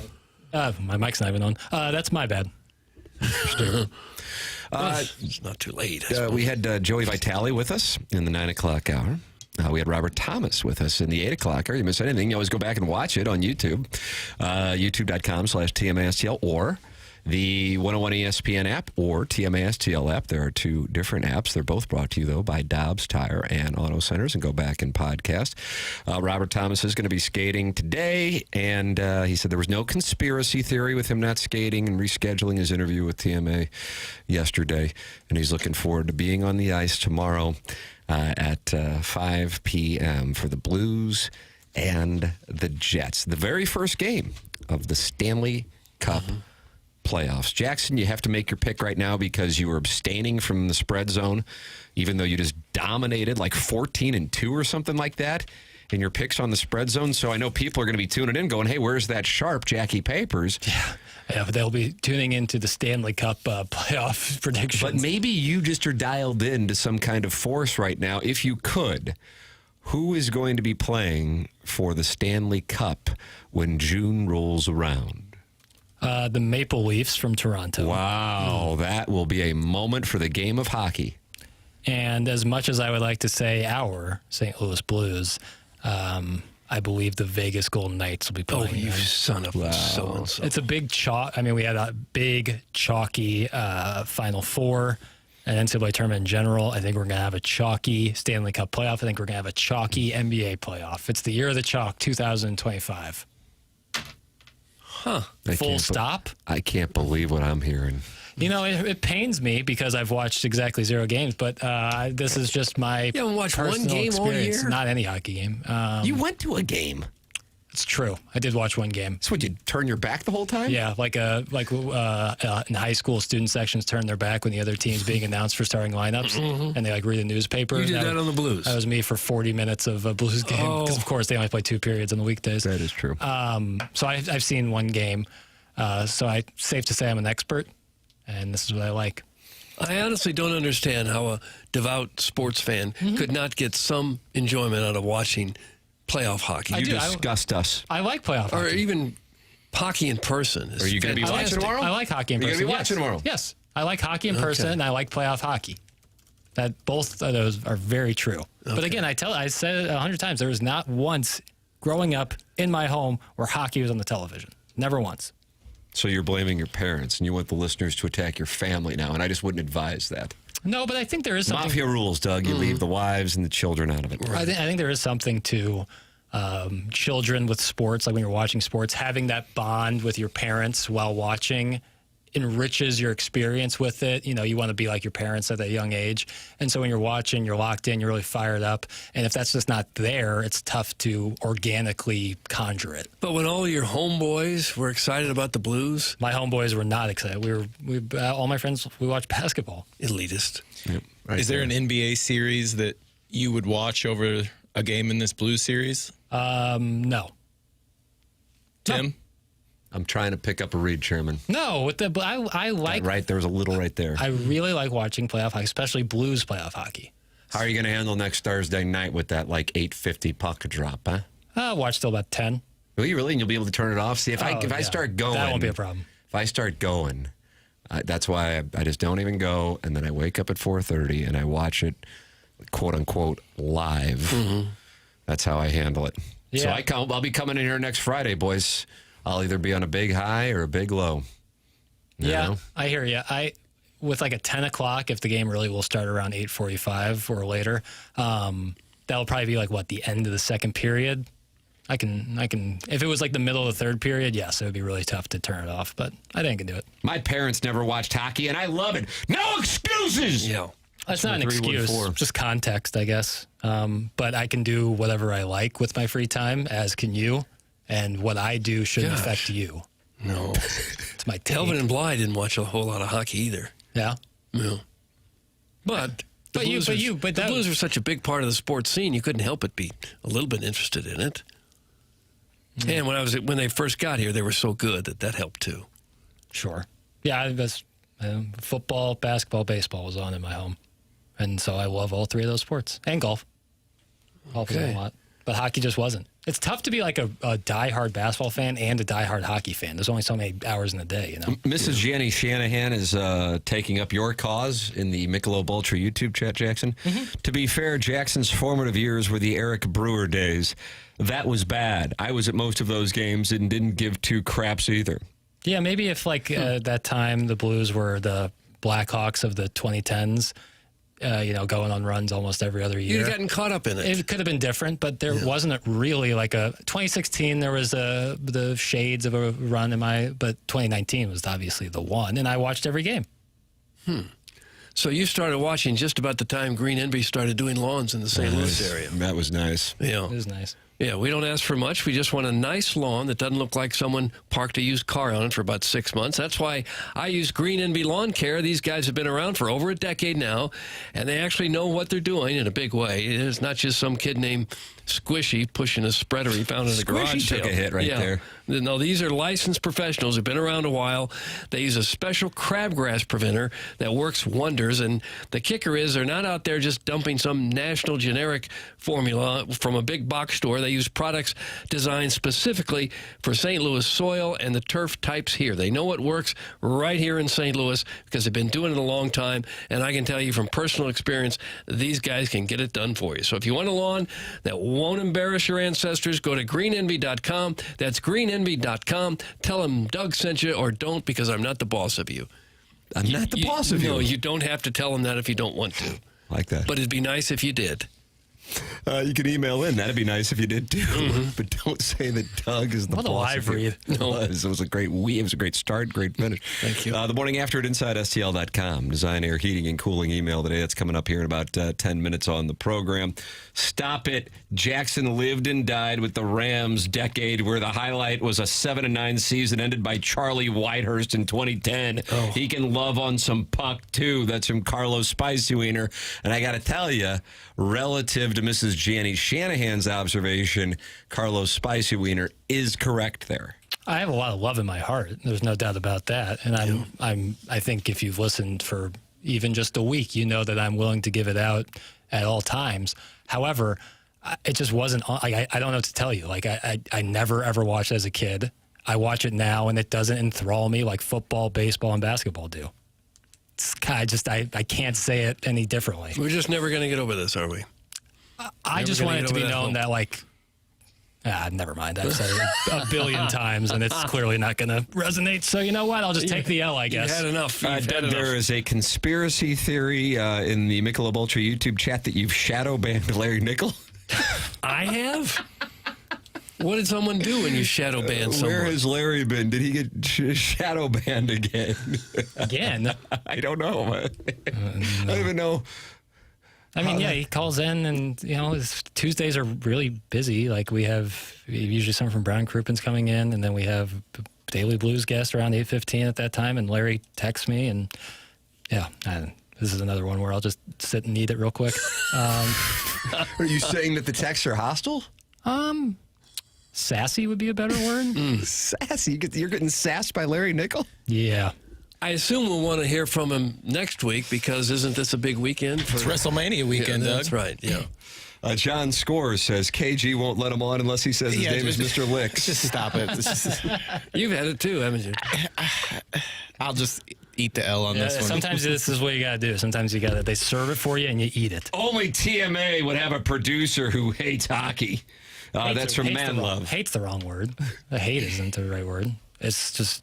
It's like my thing with dogs, Like, I have no problem with dogs. I just don't want to be around them. Kids for me. Yeah. Really? Dogs and kids now we don't like. Was that WC Fields? He said kids. We're inverse on that. He loves dogs. I love kids. I don't like dogs. He doesn't like kids. See? Yeah, but to not like either is kind of rough. Well, that's... What? To have anything against a dog or a child is I don't have anything against You a dog. are the prince of misinformation. Oh, I thought that was Jim Hayes. Yeah, this is like your thing about like Bryce sounds. Like, it seems fortunate. Like, what, you don't like a guy who loves the fans? Like, come on, you know what I'm saying. Dougie Nuance. Oh, okay.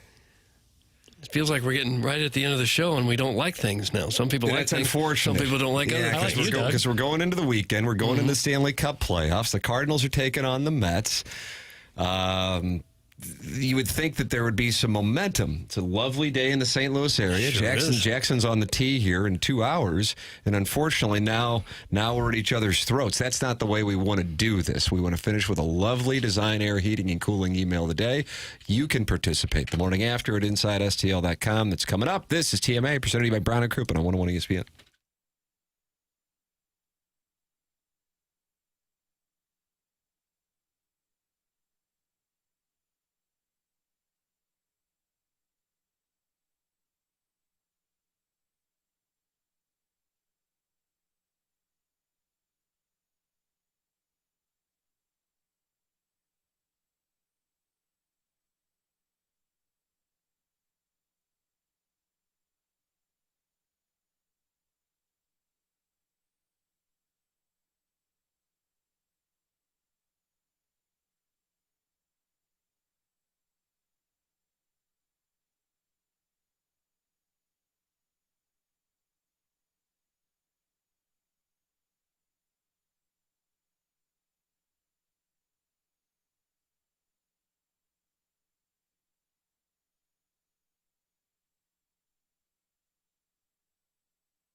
and the playoff light. Joe Boozler got us on a roll. Thomas and Cairo gonna light up the goal. With a note on our chest, we won't stop or flop. 2025, we're bringing home the cup. How you like this one? A little country flair to it, you know. Wear Spurs when I sing this. The barn's alive, the crowd's away. From the rafters hangs the banners we crave. Bennington's gloves catching dreams to save. Every shift we skate like warriors brave. Joe Boozler got us on a roll. Thomas and Cairo gonna light up the goal. With the note on our chest, we won't stop or flop. 2025, we're bringing home the cup. The puck drops, the hustle's begun. St. Louis rising, roaring is one. Doug, you like this one? I don't mind it. You know. But your favorite is like the chairman of the board doing the blues. Yes, absolutely. I'll put that one in the main rotation. There you go. Mr. Sider says Jackson's going to shoot a tidy little 96 today. Stonewolf eats me alive, so that could be the case. With this wind, I think I'd take the over on my 81.5 if anybody wants to wager, but I realize we can't bet that because I could throw it and, that wouldn't be fair. But otherwise, I'd bet people on it. Is this the final segment? We got one more. All right, so then that means we have time for Mad Dog talking to Gary Player, Doug. Oh, good. Talking to Gary Player. This is how he wraps up the interview with. How old is Gary Player, Jackson? 89, I think. Oh, wow. Is that? I thought he was older than that. Maybe 89 on the nose. 89. Is that right? Okay. Well, 20 years younger than that, right? Yeah. He always, when he does interviews, likes to scold people for being fat. Yeah. Right. And he was doing an interview at Augusta last week, and he's like, "I've got a new girlfriend. I've got a whole new life." Here is Mad Dog and Gary Player. Doug, a wonderful way to end an interview. Okay, like to hear it. So tell him that the country right now loves Rory. You give him that message for me. You give him that message. I will do that. And think about young people now realizing they've got to do training with weights, and realize young people to never, ever, ever give up. As Winston Churchill said, never give up. You got to keep trying, strive for education, and think what it's done for tourism in Ireland. Can you imagine? 100%. Royal St. Rush, here I come. Whatever that, Port Rush, whatever it's called. There I am there next. You are the best. Stay alive. Thanks for coming on, Gary. Appreciate it. Very much. All right. All my love to your listeners. Take care, my buddy. You got it with Gary Player. Stay alive. All right, stay alive. Not stay on the line. Stay alive. Well, I guess that's nice encouragement. You reach a certain age, you kind of day to day. So odd. I love Mad Dog. Doug, so we're going to have to sign that off now going forward on this program. Stay alive. Like if you didn't hear that, you wouldn't know to do it. Yeah, you just keel over. Design, air, heating, and cooling email today. Coming up next, it's TMA 101 ESPN.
This is Action Jackson with a Sports Center update. That's brought to you by Saliga Heating and Cooling. Blues playoffs start tomorrow. You can catch it right here on your home of the Blues, 101 ESPN.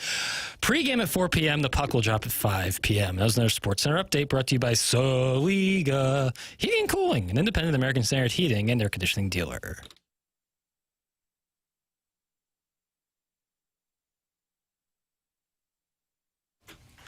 Doug, this is it. Final segment of the week. Okay. Final segment before the puck drops in Winnipeg. All right. Final segment before Miles Michaelis takes the ball in Queens up against David Peterson. He's due for a big game. Had him on yesterday. Let's hope he pitches well. Final segment before Justin Thomas gets his first win since Southern Hills. Well, I don't know how you'd know that. He's off to a good start. 10 under course record. Missed a 4-footer on 18 at Harbortown to have the course record all to himself. Sounds like he's got the yips. Yeah, maybe you're onto something. Ladies and gentlemen, it is time for the Design Air Heating and Cooling email of the day. Let me give you a breakdown of who these guys are who are making you AI-generated theme songs for an AM radio show that somehow ended up on the FM morning drive time slot. Already hurtful. Yeah, seriously. They are overweight. Like skin tags that haven't seen daylight for years overweight. Their shoes are doing everything they can to support the stress they put on the outer half of the shoe, where the fat from the foot literally forces the fabric to hang over the edge of the sole of the shoe by 2 inches. There is a good chance their ankles hurt from the sheer weight they carry around, but instead of recognizing they have a weight issue, they blame it on the humidity flaring up the ankle sprain they had in 6th grade. They also use an operator's headset with their cell phone while shopping at the store because they can't hold the phone up to their ears. Instead of making music with AI, find a girl or a hobby or sunlight and let the professionals like Argo do it. That's from Martin's neighbor. Martin's neighbor. He's new. Happy Good Friday, lads. The hungry dog will eat anything. Gotta love Joey's hard nibs, bringing a cornucopia of topics to the show today. As we embark on this Easter weekend, let us remember to ridicule those wearing the jogger pants. Is that something that we bad need? take. I love Real joggers. bad take. This is the day the Lord has made, and you either wear shorts or full-length pant to honor him. We've gone over this before. Warmer spring weather is for pork steaks, neighborhood sex parties, and not for calf-strangling jogger pants. Time to crack open an ice-cold Budweiser and enjoy the weekend. Cheers, Doug. That's my cousin Vinny. Okay. My cousin Vinny. And you guys are jogger pants wearers, so you did not like my cousin Vinny's emails? He might have stubby legs. He will not be getting my vote. Really? Please, Lord, have mercy. Don't hit me. I'm just an innocent little deer boy stuck in a shiny little headlight, mesmerized and slightly bricked up from Tim's nipple studs. It's not my fault. How am I to concentrate? Thankfully, the sight of these glowing spectacles dangling from Tim's pepperonis is the only thing strong enough to distract me from Libby Jack's flaky nature. Last week, he scoffed at an ice caller's offer to take him to a ball game because he had an imaginary tea time. I did play that day. And this week, he's skipping one of St. Louis's finest men's weddings to go to a different imaginary wedding that even his imaginary girlfriend isn't even invited to. What else are you going to flake on? One of your city's only 2 professional major sports teams? Oh, wait. Get me out of here and get me to God's country, where men who can be anything choose to be not men at all and rather transition to stay-at-home moms and text into a morning drive sports talk show under their alias, and where married hobos with liens on their bong collections browse Victoria's Secret catalogs for their pretend wives. It's where I belong. Enjoy Easter weekend, or as you godless perverts would call it, the weekend. Doug, that comes from the convex piece of Tim's skull. Convex piece of Tim's skull. And it just got deleted. He's new. I just was looking at it, and it just got, or something else got deleted. The jogger guy. Oh, my God. Yeah, we have a record of it. Doug, that's what we have for the Design Air Heating and Cooling email today. The question I got for you is what you got. I guess I'll go with a fella by the name of Martin's neighbor. I echo that sentiment. Martin's neighbor. Martin's neighbor is one. The Design Air Heating and Cooling email of the day. I'm heading down the hallway to do the spread zone. Jackson is boycotting it because we're talking hockey, even though he just went 14-2 in college basketball. People are going to be wondering where you are. BK and Ferrario are who's coming in here next. That's coming up on 101 ESPN for Jackson Burkett, for Chairman Burkett, for Martin Kilcoyne, for my brother Kevin, for Douglas Sullivan Vaughn, I'm Tim McKernan. This has been TMA, presented to you by Brown & Crouppen on 101 ESPN and the TMA STL YouTube channel.